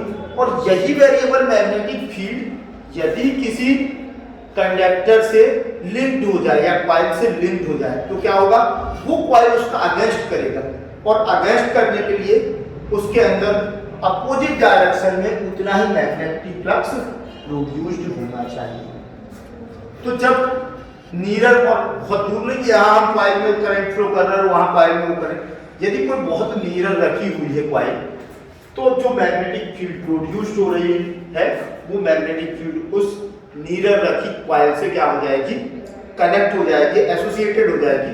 और जब उससे एसोसिएटेड होगी तो सेकेंडरी कॉइल या कंडक्टर जो है उसका अपोज करेगा, और अपोज करेगा तो क्या होगा, अपोज करने के लिए तुम्हें किसी से को अपोज करना है तो क्या करोगे, जितनी ताकत से तुम्हें खींच रहा उतनी ताकत से तुम धक्का दोगे कम से कम, और वो भी अपोजिट डायरेक्शन में। ठीक यही काम यहाँ होता है कि उतना ही मैग्नेटिक फ्लक्स अपोजिट डायरेक्शन में सेकेंडरी कॉइल में इंड्यूस्ड हो जाएगा। अब कॉइल क्लोज है तो इंड्यूस्ड इलेक्ट्रोमोटिव फोर्स के कारण उसमें करंट फ्लो होने लगेगा। ये फिनोमिना कहलाती है क्या, म्यूचुअल इंडक्शन। वैसे तो मैंने बहुत अच्छे से एक्सप्लेन करके वीडियो डाला है, लेकिन मेरे को मालूम है बिजी लोगों को टाइम कहाँ मिलता है सुनने का। तो यहाँ पर प्रिंसिपल में आप लिख दोगे it is based on mutual induction, और म्यूचुअल इंडक्शन की पूरी फिनोमिना की डेफिनेशन। तो यहाँ से प्रिंसिपल खत्म हो गया। स्ट्रक्चर में आते हो तो structure of transformer is divided into 3 part. Structure हम पूरा जो ट्रांसफार्मर लगा रहता है उसका स्ट्रक्चर नहीं देते, उसमें एक बॉक्स रहता है, हॉलो बॉक्स रहता है, उस हॉलो बॉक्स के अंदर कॉइल जो आपकी ट्रांसफार्मर के लिए कॉइल बनी होती है आर्मेचर पे लपेटी हुई, वो भरा होता है। उसके अंदर एक लिक्विड भरा होता है, नैप्था भरा होता है, और नैप्था भी गर्म होता है। उसके ऊपर भी एक टैंकर होता है, उसमें भी नैप्था रहता है जो बैलेंस करके रहता है, और उसको सेव करने के लिए, खतरों से बचाने के लिए उसमें काफी अन्य इंस्ट्रूमेंट भी लगे होते हैं। यदि ये हो जाए तेल बहुत ज़्यादा गर्म हो जाए तो फटे ना, तो उसके लिए भी सेफ्टी वाल्व दिए गए हैं 2-3। तो अपने को वो नहीं पढ़ना है, ये तो मोटी मोटी जानकारी है, लेकिन अपने को जो पढ़ना है हम ट्रांसफार्मर को 3 पार्ट में डिवाइड करेंगे, primary coil, secondary coil, laminated core. We can divide or classified transformer structure of transformer into 3 parts. Structure of transformer can be divided into 3 parts, or it is studied in 3 parts. First, laminated core.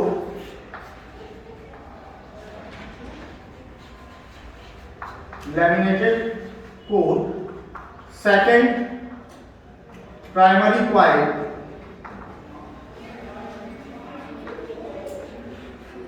Third secondary coil.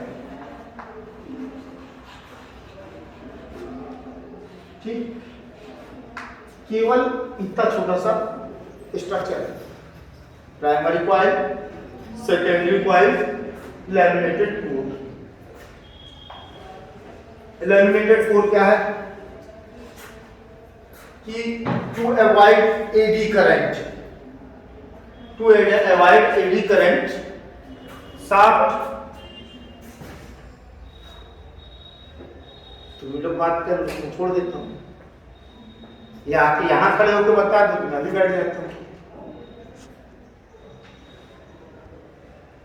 Topic तुम्हारा, subject तुम्हारा, interest तुम्हारा नहीं है, interest मेरा है, क्योंकि मैं बिका हुआ आदमी हूँ, पैसे देते तुम लोग को, मेरी जिम्मेदारी है तुम लोग के अंदर घुसा के मुझे देना है ना बेटा। पूरा का पूरा मूड ऑफ कर देते हो, बहुत लाइन में पढ़ाता है आदमी, इसी चीज को रट के आना पूरा, और यहाँ खड़े होके इसका आधा भी बोल लेना तो मान जाऊंगा। हाईली कंसंट्रेट होना पड़ता है टीच करने के लिए, और जब देखते हुए पढ़ाते ना, आंखें नहीं सोती, दिमाग काम करते रहता, आंखें देखते रहती कि किस स्थिति में है बच्चों के चेहरे, समझ में आ रहा है या नहीं आ रहा।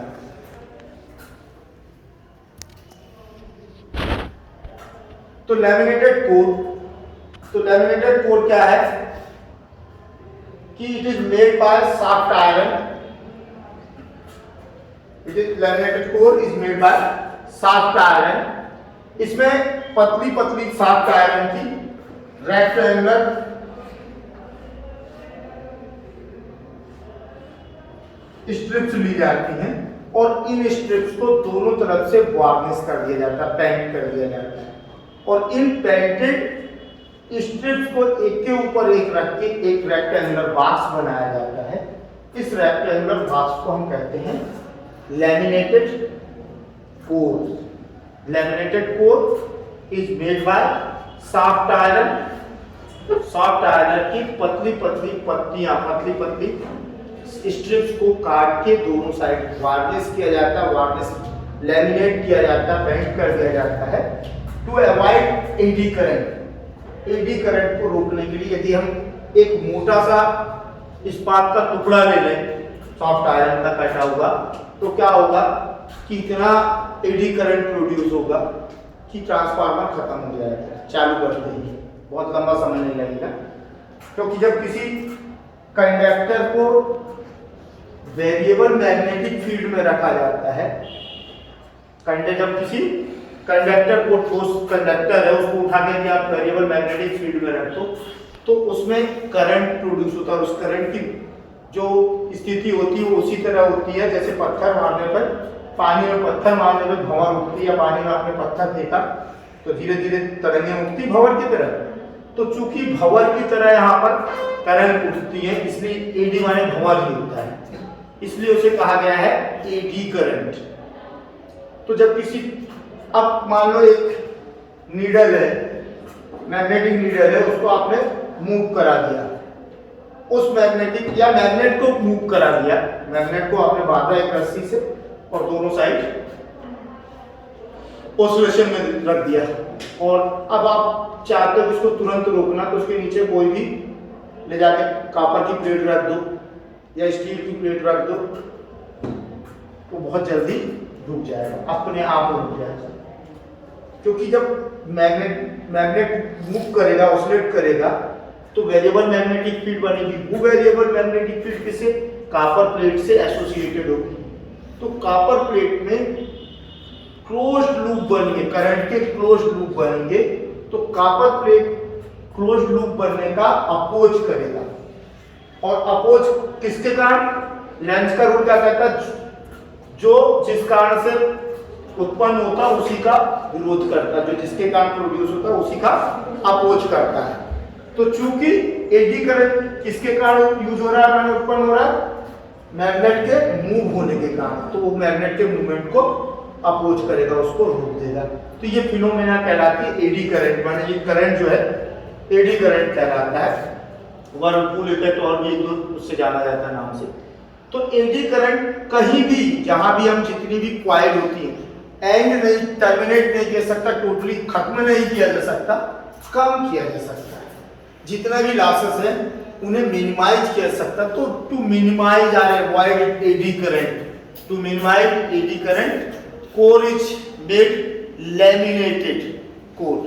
कोर एक पर्टिकुलर सॉफ्ट आयरन की रॉड की ना बना के अलग अलग सॉफ्ट आयरन की पत्तियां ली जाती हैं, स्ट्रिप्स ली जाती हैं, जिन्हें कि दोनों ओर से कमर वागने से पेंट कर दिया जाता है। फिर इन पत्तियों को एक के ऊपर एक रख के एक मोटा सा फ्रेम बनाया जाता है। तो कभी भी यदि देखे होगे तो तुम्हें स्ट्रिप स्ट्रिप निकली दिखेंगी, किसमें, ट्रांसफार्मर में जाते हुए भी देख लेना। थोक मोटा सा नहीं रहता, उसके आसपास जो स्ट्रिप्स रहती हैं उसको कूलिंग करने के लिए लगी होती है। उसमें पतली पतली नलियां होती हैं जिसमें जो नेफ्ता बना होता है ना वो ऊपर से नीचे से गिरता है और हवा से टकरा के ठंडा होते रहता है, ताकि वो उबलने ना पाए बहुत ज़्यादा, क्योंकि उबल गया तो ब्लास्ट हो सकता है। ऐसे उसकी भी सेफ्टी नहीं रहता है। तो लैमिनेटेड कोर होगा। Second, primary coil. It is made by laminated copper wire. Primary coil is a coil which is made by laminated copper bound on laminated core। किस पे लपेटी जाएगी? पहले जो होता था उसमें, पहले जो ट्रांसफार्मर आते थे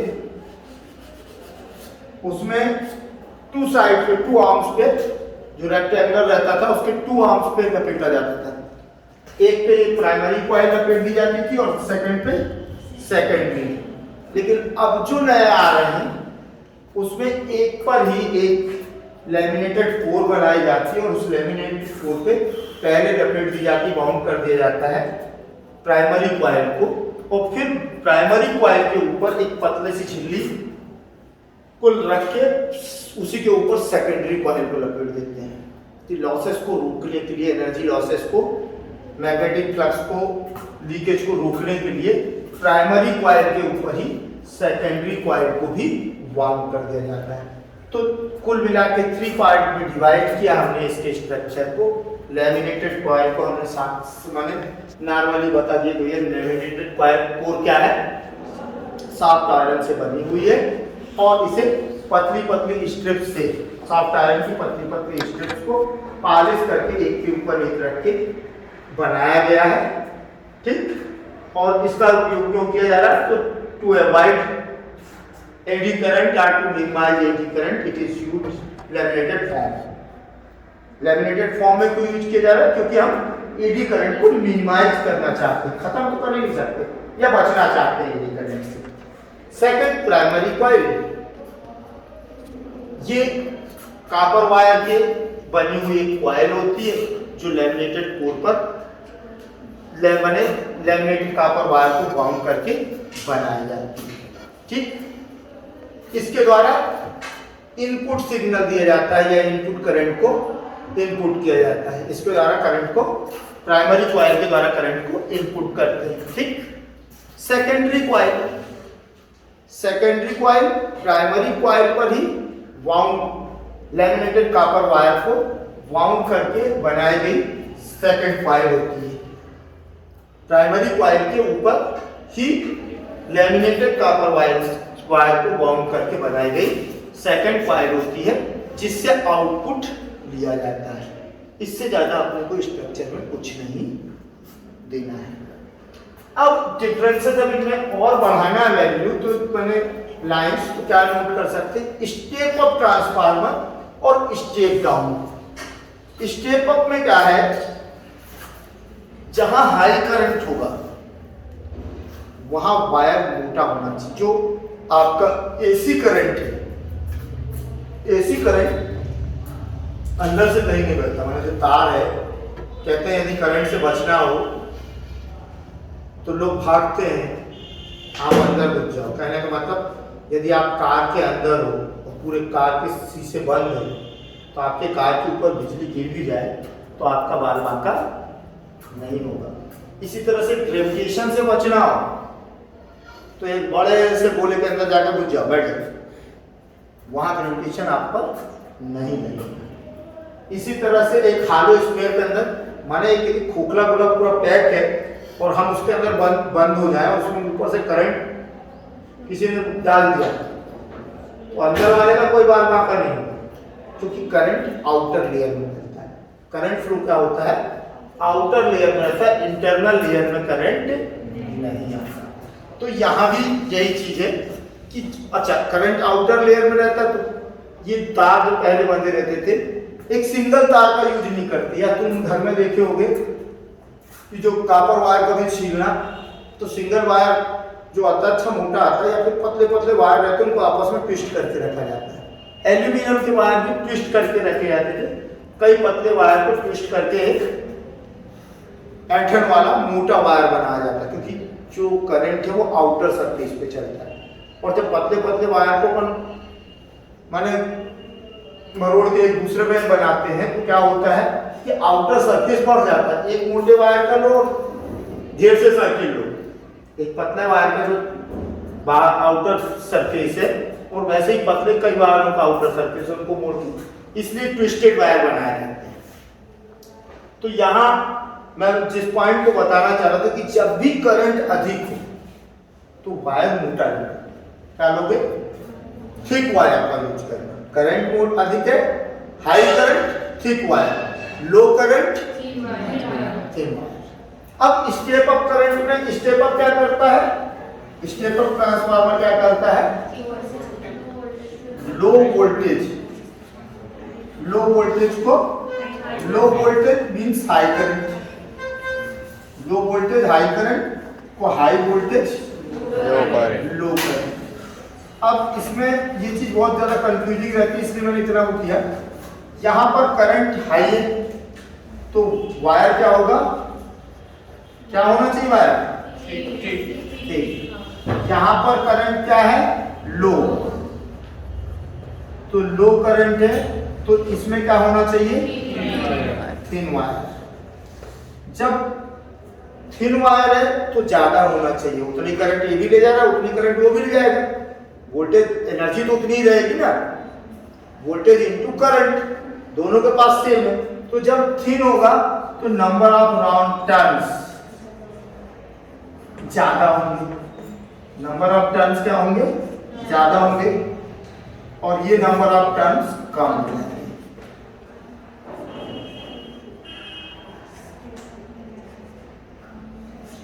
ठीक, जब मोटा होगा तो कम होंगे और जब पतला होगा तो अधिक होंगे। अब ध्यान कर लो कि स्टेप अप यहां रख लो, primary coil, primary coil step up transformer की प्राइमरी कॉइल जो है में वायर थिक वायर की कॉइल बनाई जाती है। इसमें number of turns compare than secondary coil कम होते हैं। Number of turns secondary coil के कंपैरिजन में प्राइमरी कॉइल में नंबर ऑफ टर्न्स कम होते हैं, जबकि सेकेंडरी कॉइल अर्थात आउटपुट कॉइल में स्टेप अप ट्रांसफार्मर की आउटपुट कॉइल में क्या होता है, थिन वायर से बनी होती है और इसमें नंबर ऑफ टर्न्स ज्यादा होते हैं।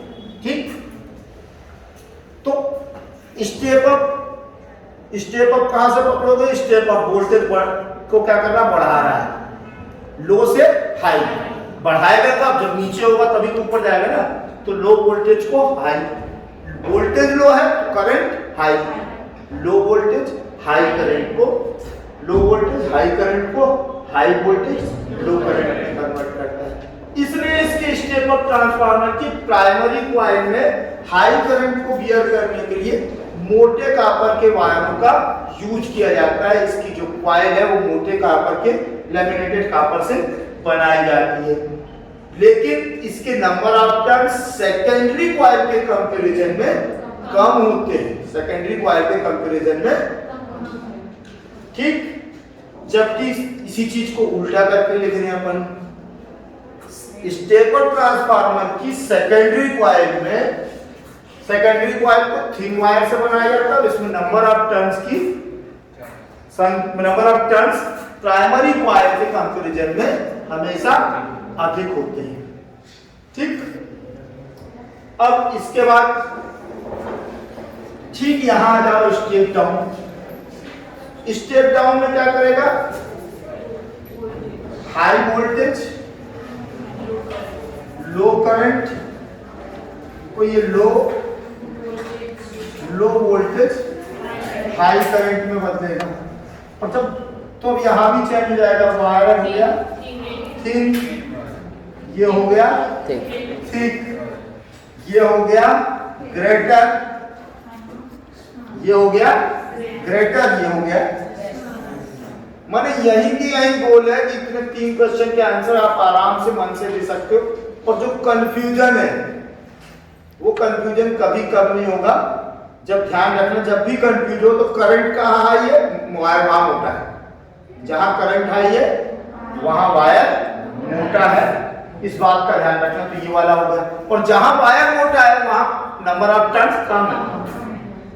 जहां वायर मोटा है वहां नंबर ऑफ टर्न्स कम है, और जहां वायर पतला है वहां नंबर ऑफ टर्न्स अधिक है। ठीक, इसमें अपन और नोट कर देंगे तो अपना आंसर 1.5 पेज का हो जाएगा। फिर स्टेप अप स्टेप डाउन में डिफरेंस क्या है, तो आप डिफरेंस दे सकते हैं। क्या ये स्टेप अप करता है वोल्टेज को इंक्रीज करता है, वोल्टेज का स्टेप अप करता है, ये वोल्टेज को स्टेप डाउन करता है।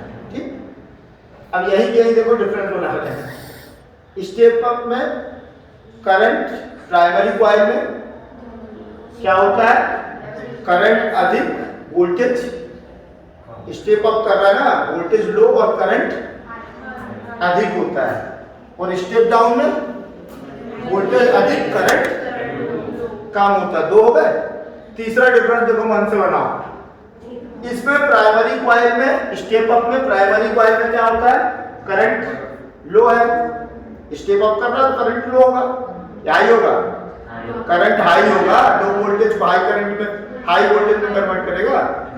प्राइमरी कॉइल मोटे कॉपर वायर से बनी होती है, इसमें पतले कॉपर वायर से बनी होती है। ठीक, इसमें सेकेंडरी, फिर से जाओ, सेकेंडरी कॉइल पतले वायर की होती है, थिन वायर की होती है, इसमें थिक वायर की होती है। कुछ नहीं हुआ है कि यही बनाना है और नोट कर देना चाहिए। 5 डिफरेंसेस, 4 नंबर का क्वेश्चन आराम से बैठे बैठे बन जाएगा। अब इसमें थोड़ा सा बच गया है लॉस ऑफ, वो तो वो कल डिस्कस कर लेंगे, तो ट्रांसफार्मर हो जाएगा complete. Structure of transformer can be divided into 3 parts. Core, laminated core which is made by soft iron. Second, primary coil and secondary coil which is bounded on laminated core on 2 arms or a single arms. जो हमारा structure है,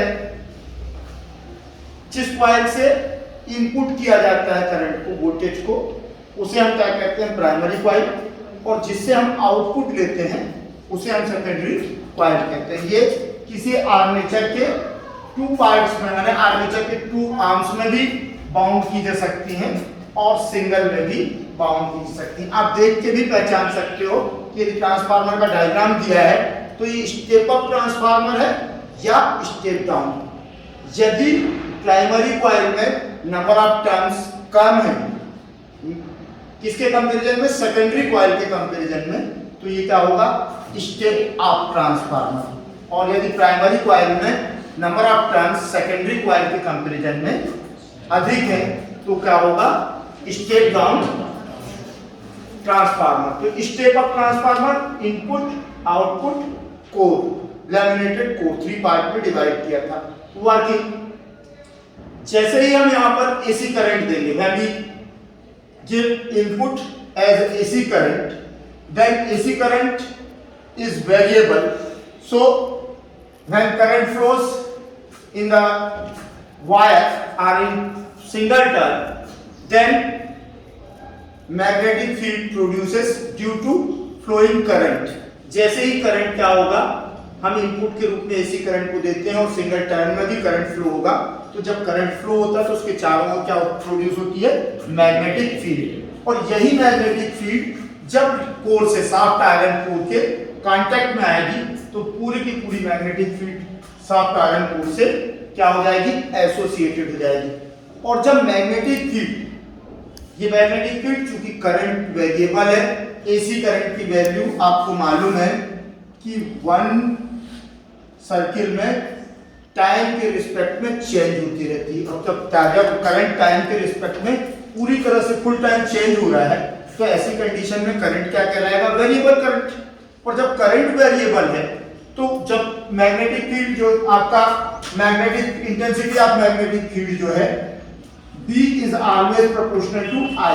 intensity of magnetic field is always proportional to current. जितना current की मात्रा होगी उतनी अधिक magnetic field होगी। जब करंट की वैल्यू कम होगी तो मैग्नेटिक फील्ड भी कम होगी और जब अधिक होगी तो इसकी वैल्यू भी अधिक हो जाएगी। तो चूंकि करंट वेरिएबल है तो वेरिएबल करंट के कारण करंट के पास होने पर मैग्नेटिक फील्ड प्रोड्यूस होती है, तो प्रोड्यूस्ड मैग्नेटिक फील्ड भी क्या होगी, वेरिएबल मैग्नेटिक फील्ड होगी। और चूंकि आपका primary coil inputting coil laminated shaft iron core पे बाउंड की गई है, तो लैमिनेटेड शाफ्ट आयरन कोर पे बाउंड करने के कारण जो वेरिएबल मैग्नेटिक फील्ड है वो लैमिनेटेड शाफ्ट कोर से क्या होगी, एसोसिएटेड होगी।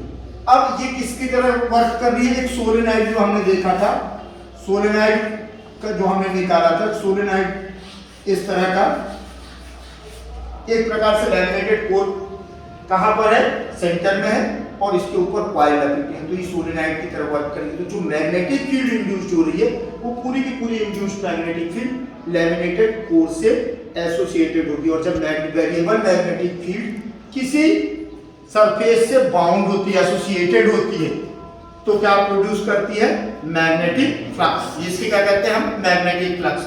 और जब मैग्नेटिक फ्लक्स किसी सरफेस से एसोसिएटेड होता है तो उसमें क्या प्रोड्यूस होता है, EMF, इंड्यूस्ड मैग्नेटिक फ्लक्स के कारण EMF इलेक्ट्रोमोटिव फोर्स इंड्यूस्ड होगा। और जब इलेक्ट्रोमोटिव फोर्स इंड्यूस्ड होगा और सर्किट क्लोज होगा तो उसमें करंट का फ्लो होगा।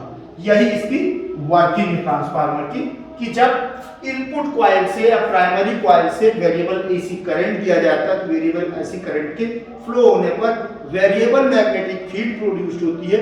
और यही वेरिएबल मैग्नेटिक फील्ड जब आपके शाफ्ट आयरन कोर से एसोसिएटेड हो जाती है तो वेरिएबल मैग्नेटिक फ्लक्स इंड्यूस हो जाता है। और ये जो शाफ्ट आयरन कोर है वो फेरोमैग्नेट है।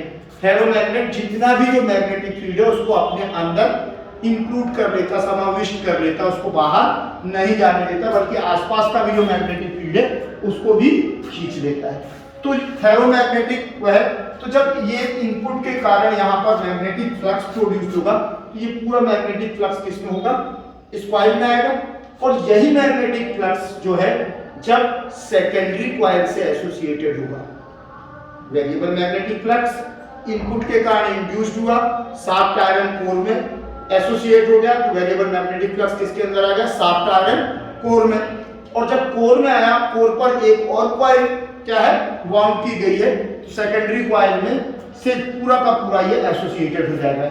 Variable magnetic flux secondary coil से जब एसोसिएट होगा तो इसमें इंड्यूस्ड इलेक्ट्रोमोटिव फोर्स पैदा हो जाएगा। और चूंकि ये क्लोज सर्किट में है तो इसमें करंट फ्लो होने लगेगा।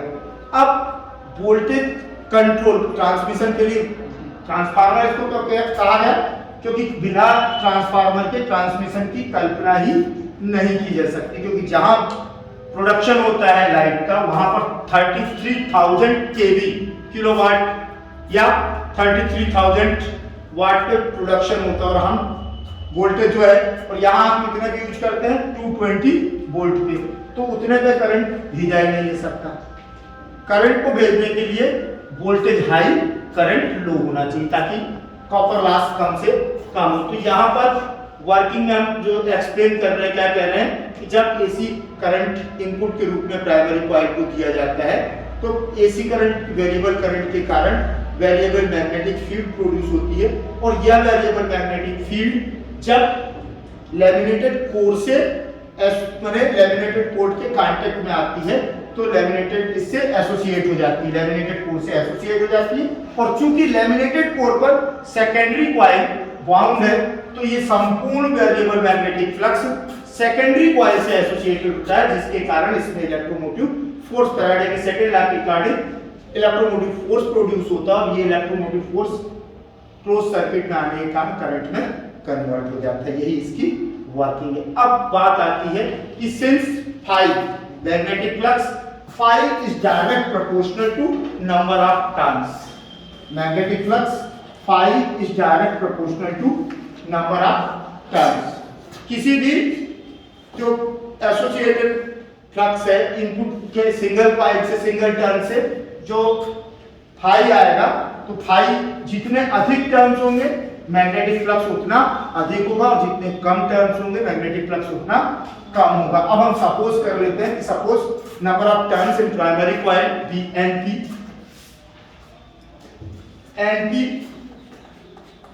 the number of turns in primary coil and ns number of turns in secondary coil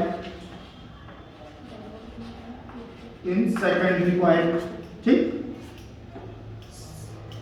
suppose at any time due to input current, due to input AC voltage induced या produced magnetic flux be phi, then phi will be direct proportional to NP and phi will be direct proportional to NS। अब दोनों phi क्यों होंगे? क्योंकि यहाँ phi induced होगा, यदि input के कारण फाई उत्पन्न होगा तो वही फाई किससे एसोसिएटेड होगा? सेकेंडरी से। तो चूंकि phi proportional to NP upon NS, phi S तो इसका सॉरी फाई पी और phi S, phi P proportional to NP, phi S proportional to NS. Or phi P is equal to NP, divide कर दे हम proportional constant से, तो phi p upon phi s is equal to np upon ns। Constant proportional constant 1 होता है इसका, तो phi p upon phi s is equal to np upon ns। यदि यहाँ पर आप निकालो आउटपुट तो phi s equal to ns upon np into phi p, phi s is equal to ns upon np into phi P. अब secondary coil का induced magnetic flux अधिक होगा या कम होगा, इसको आप यहां से निकाल सकते हो। Induced EMF since according to Faraday's second law, induced EMF is direct E is equal to minus D phi upon dt। तो माइनस डी फाई E कितना होगा?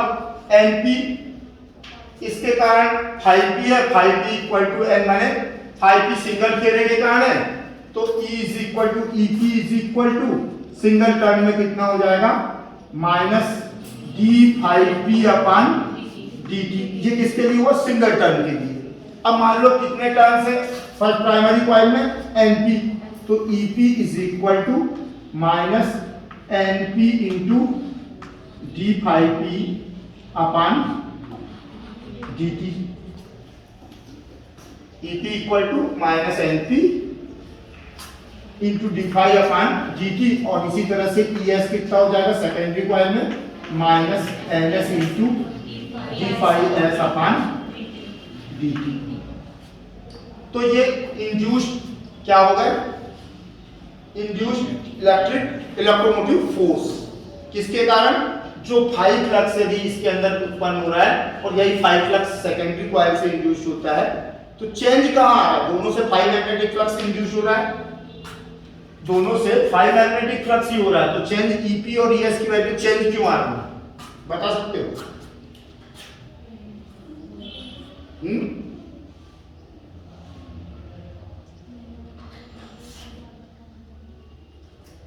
हाँ बोलो, सही बोल रहे हो।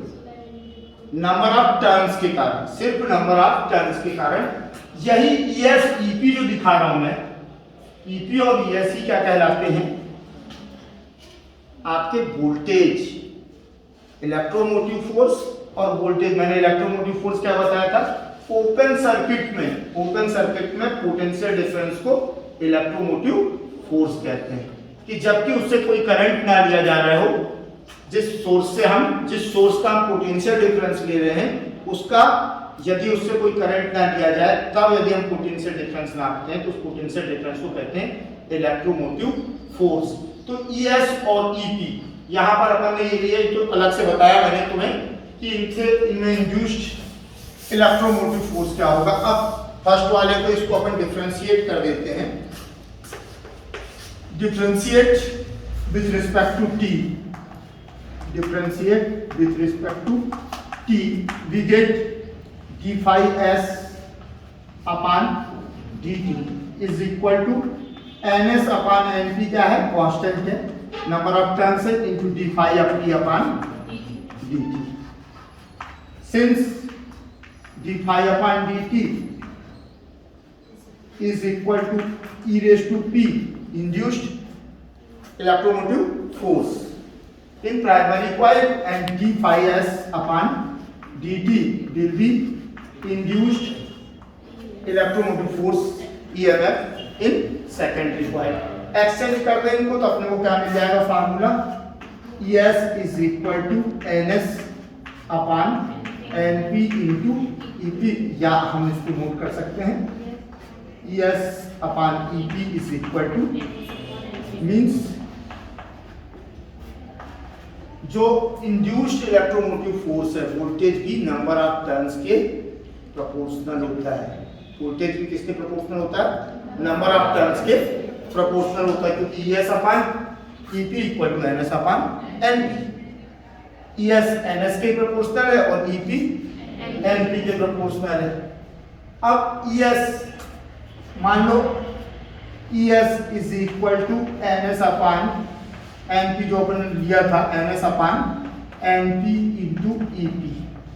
If NS upon NP is greater than 1, अर्थात NS upon NP is greater than 1 means number of turns in secondary coil is greater than number of turns in primary coil। Number of turns in secondary coil is greater than number of turns in primary coil, then ES is greater than 1। ES की value NS यदि बड़ा है NP से तो EP के comparison में ES अधिक हो जाएगा, माने सेकेंडरी में वोल्टेज हाई हो जाएगा। यदि NS में नंबर ऑफ टर्न्स अधिक है प्राइमरी के कंपैरिजन में तो सेकेंडरी कॉइल का वोल्टेज प्राइमरी कॉइल के कंपैरिजन में अधिक हो जाएगा, क्योंकि NS upon NP is greater than 1 और 1 से किसी ग्रेटर क्वांटिटी का तुम इनपुट वोल्टेज में मल्टीप्लाई कर रहे हो तो इनपुट वोल्टेज बढ़ेगा ही कम होगा, बढ़ जाएगा ना। और जस्ट अपोजिट कर लो इसको, इज लेस देन 1, ठीक। तो जब कोई छोटी राशि का इनपुट वोल्टेज में मल्टीप्लाई करोगे तो क्या होगा, कम हो जाएगा, तो सेकेंडरी कॉइल में वोल्टेज डाउन हो जाएगा। तो ये स्टेप डाउन ट्रांसफार्मर हो गया इस कंडीशन में, और पहले कंडीशन में क्या था, स्टेप अप ट्रांसफार्मर। तो total NS number of turns पे ट्रांसफार्मर का voltage transmission depends only on number of turns in the transformer, one primary coil and secondary coil. तो टोटल डिपेंडेंसी यदि किसी पर है वोल्टेज को अप डाउन करने की या वोल्टेज को कन्वर्ट करने की, तो वो कॉइल्स में नंबर ऑफ टर्न्स की है। यदि सेकेंडरी कॉइल में अधिक है तो उठा देगा, जिसमें अधिक है सेकेंडरी कॉइल में अधिक है प्राइमरी के कंपैरिजन में तो अप है, और यदि सेकेंडरी कॉइल में कम है तो डाउन है। प्राइमरी के कंपैरिजन में, इनपुट के कंपैरिजन में यदि आउटपुट कॉइल में नंबर ऑफ टर्न्स अधिक है इसका मतलब है स्टेप अप ट्रांसफार्मर है, और यदि कम है तो मतलब है स्टेप डाउन ट्रांसफार्मर। एक और फार्मूला इसमें बनता है कि यदि हम मान लें कि आइडियल मान लें हमारा ट्रांसफार्मर आइडियल है, ऐसा होता नहीं, कोई भी मशीन 100% वर्क नहीं करती, कोई भी मशीन की इफिशियंसी 1 नहीं हो सकती। Efficiency of all machine will be less than 1 always. 100% efficiency किसी की हो ही नहीं सकती, क्योंकि बहुत सारी चीजें हैं, बहुत सारे कंपोनेंट्स हैं जो उसकी एनर्जी को लॉस करते हैं। तो एनर्जी लॉस होने के कारण इसकी इफिशियंसी 1 नहीं आती। और इफिशियंसी क्या होती है, output upon input. Output energy upon input energy, ratio of output energy to ratio of input energy is known as efficiency of any machine. सीधा सीधा सा नहीं मालूम तो यही नोट करना अपने को। अब अपन बोले input energy in ideal condition, in ideal condition of transformer, in ideal condition of transformer according to energy conservation. Energy conservation क्या कहता है कि एक एनर्जी को दूसरे एनर्जी में कन्वर्ट किया जा सकता है, लेकिन क्या नहीं कह सकता, वैनिश नहीं कह सकता, उसको नष्ट नहीं किया जा सकता। तो यदि जितनी इनपुट एनर्जी दे रहे हैं वो किस में कन्वर्ट होना चाहिए, आउटपुट एनर्जी में। Input energy is equal to output energy. Ideal condition में ये माने तो क्या होना चाहिए। अब इनपुट एनर्जी, एनर्जी होता है, एनर्जी का पूरा फार्मूला होता है आई इंटू ई ले रहे हैं तो I P into E P is equal to I S into E S. Voltage into current, voltage into current क्या कहलाता है, power. Power is equal to voltage into current. जो एनर्जी है पावर है, power is equal to voltage into current. तो यहाँ पर IP primary input किस पे है, इनपुट एनर्जी। यदि आईपी करंट फ्लो हो रहा है किस पर, ईपी वोल्टेज पर, तो आईपी इंटू ईपी इज और सेकेंडरी कॉइल में आईएस करंट फ्लो हो रहा है, इंड्यूस्ड हो रहा है ईएस वोल्टेज पर, तो आईएस इंटू ईएस। इसको हम नोट कर सकते हैं ईपी अपान ईएस, ईएस की फॉर्मूला है तो ईएस ले लेते हैं। ES upon EP is equal to ES upon EP equal to IP upon IS. Cross multiplication कर दिए, ES upon EP IP upon IS. अब यदि हम कंबाइंड फॉर्म में लिखें तो हमें एक पूरा फार्मूला मिल गया, क्या, NS upon NP is equal to ES upon EP is equal to IP upon IS.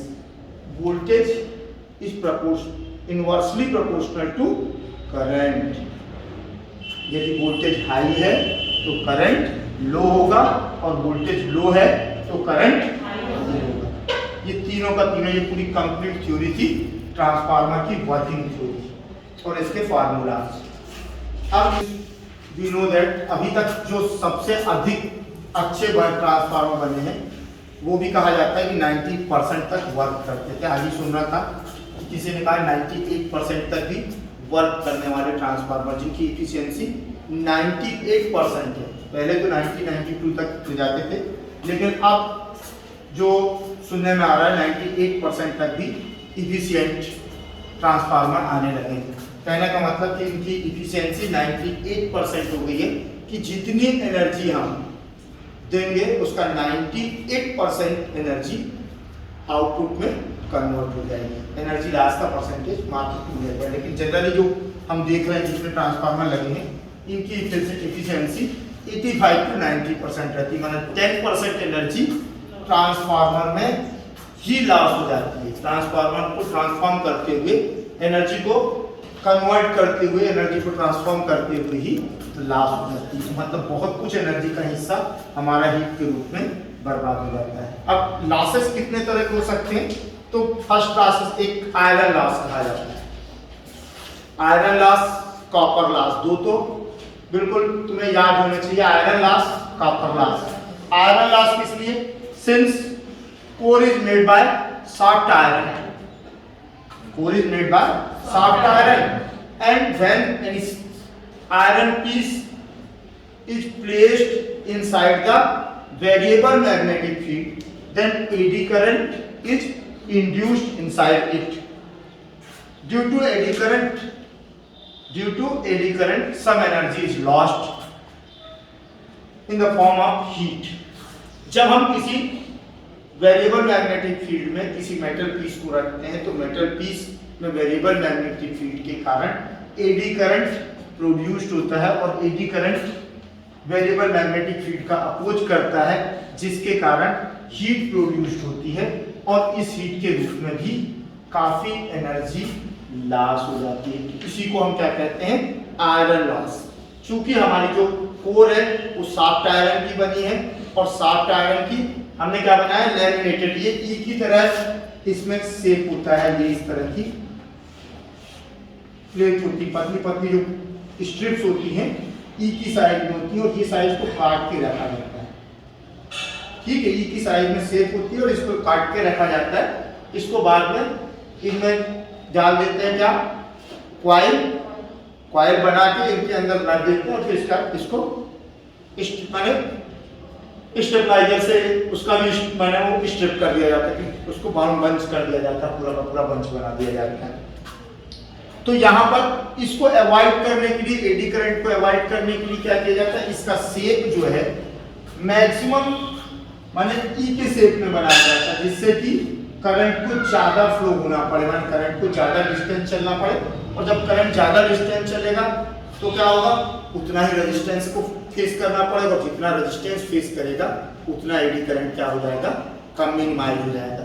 Secondary core laminated बनाया जाता है, एक सॉफ्ट आयरन की सिंगल पीस ना लेके, कोर के रूप में सॉफ्ट आयरन की सिंगल पीस ना लेके उसको स्ट्रिप्स में अलग अलग स्ट्रिप्स को लैमिनेटेड या वार्निश करके एक के ऊपर एक रख के पूरा का पूरा फ्रेम बनाया जाता है कोर का, जिसके कारण एडी करंट काफी मात्रा में कम हो जाता है। तो एडी करंट को अवॉइड कैसे करेंगे, खत्म नहीं किया जा सकता, ध्यान रखना। एडी करंट को मिनिमाइज करने के लिए ही कोर लैमिनेटेड बनाए जाते हैं। एडी करंट को मिनिमाइज करने के लिए कोर लैमिनेटेड बनाया जाता है। लैमिनेटेड कोर का मतलब कि एक सॉफ्ट आयरन का पीस ना लेकर पतली पतली स्ट्रिप्स बनाना और फिर उन पतली स्ट्रिप्स को लैमिनेटेड करना और उन लैमिनेटेड स्ट्रिप्स को एक के ऊपर एक रख के फिर उनको बाउंड करके उनके प्राइमरी और सेकेंडरी फाइल बाउंड की जाती है। सेकंड आयरन लॉस हो गया। कॉपर लॉस भी आप लोगों को मालूम है। Since primary coil and secondary coil, both coils are made by copper wire and copper has a particular resistance. Copper wire has a particular resistance. copper wire का अपना एक रेजिस्टेंस होता है। ऐसा तो है नहीं कि अपन प्राइमरी सेकेंडरी कॉइल बना रहे तो कॉपर का रेजिस्टेंस खत्म हो जाएगा। जब उसमें से हाई वोल्टेज का या लो वोल्टेज का करंट पास होगा तो क्या होगा, हमारे कॉपर के रेजिस्टेंस के कारण हीट प्रोड्यूस होगी। तो कुछ हीट इसके कारण ही प्रोड्यूस होती है और कुछ एनर्जी इस फॉर्म में, हीट एनर्जी के फॉर्म में लॉस हो जाती है, जिसे हम क्या कहते हैं, कॉपर लॉस। कॉपर लॉस का मतलब है कि जिस धातु से मैंने कॉपर के वायर से कॉइल्स बनाई जाती हैं और इन कॉइल्स में जब करंट फ्लो होता है लो या हाई वोल्टेज पर, तो ऐसी कंडीशन में रेजिस्टेंस के कारण वायर हीटेड होता है और कुछ एनर्जी, कुछ इलेक्ट्रिक एनर्जी हीट के फॉर्म में लॉस हो जाती है। ये हो गए तुम्हारा कॉपर लॉस। एक magnetic flux, leakage of magnetic flux. क्योंकि एसी करंट की फ्रीक्वेंसी बहुत ज्यादा है, 50 अपने आप 50 पे फ्रीक्वेंसी जाता है हर्ट्ज पे, 50 हर्ट्ज का करंट हम लोग के यहाँ भेजा जाता है। तो फ्रीक्वेंसी कितनी है, 50 हर्ट्ज, माने एक सेकंड में 50 हाफ साइकिल पॉजिटिव और 50 हाफ साइकिल नेगेटिव। तो ऐसी कंडीशन में जब एसी करंट आएगा तो 50 टाइम्स वन साइड में मैग्नेटाइज्ड होगा और 50 टाइम्स सेकंड साइड में मैग्नेटाइज्ड होगा। मैंने कहा था मैग्नेटिक इफेक्ट शो नहीं करता, डिमोनिस्ट्रेट नहीं करता, लेकिन होता है। तो यहाँ पर होता है, क्या हो रहा है कि मैग्नेटिक इफेक्ट के कारण ये 50 टाइम्स एक साइड में होगा और 50 टाइम्स सेकंड टाइम होगा। वैसे मैं दूसरा बता रहा हूँ, लीकेज का बाद बताता हूँ। ये हिस्टेरिसिस कहलाता है। तो उसके कारण मैग्नेटाइजेशन, डीमैग्नेटाइजेशन, रीमैग्नेटाइजेशन। फर्स्ट मैग्नेटाइजेशन हुआ, एक साइड में गई, फिर वो क्या हुआ, फिर आके जीरो हुआ, माने डीमैग्नेटाइज हुआ। फिर उसको सेकंड साइड में अपन ने मैग्नेटाइज किया, फिर जीरो हुआ, डीमैग्नेटाइज हुआ, फिर वापस मैग्नेटाइज सेकंड डायरेक्शन हुआ। तो यहाँ पर मैग्नेटाइजेशन और डीमैग्नेटाइज के कारण टोटल जो आपका मैग्नेटिक फ्लक्स है वो इससे अटैच्ड नहीं हो पाता। तो एक लॉस, हिस्टेरिस लॉस ये कहलाता है। शिथिलता आती, माने थकान के कारण पूरा का पूरा मैग्नेटिक फ्लक्स एक से दूसरे में नहीं जा पाता। और एक क्या बता रहा था,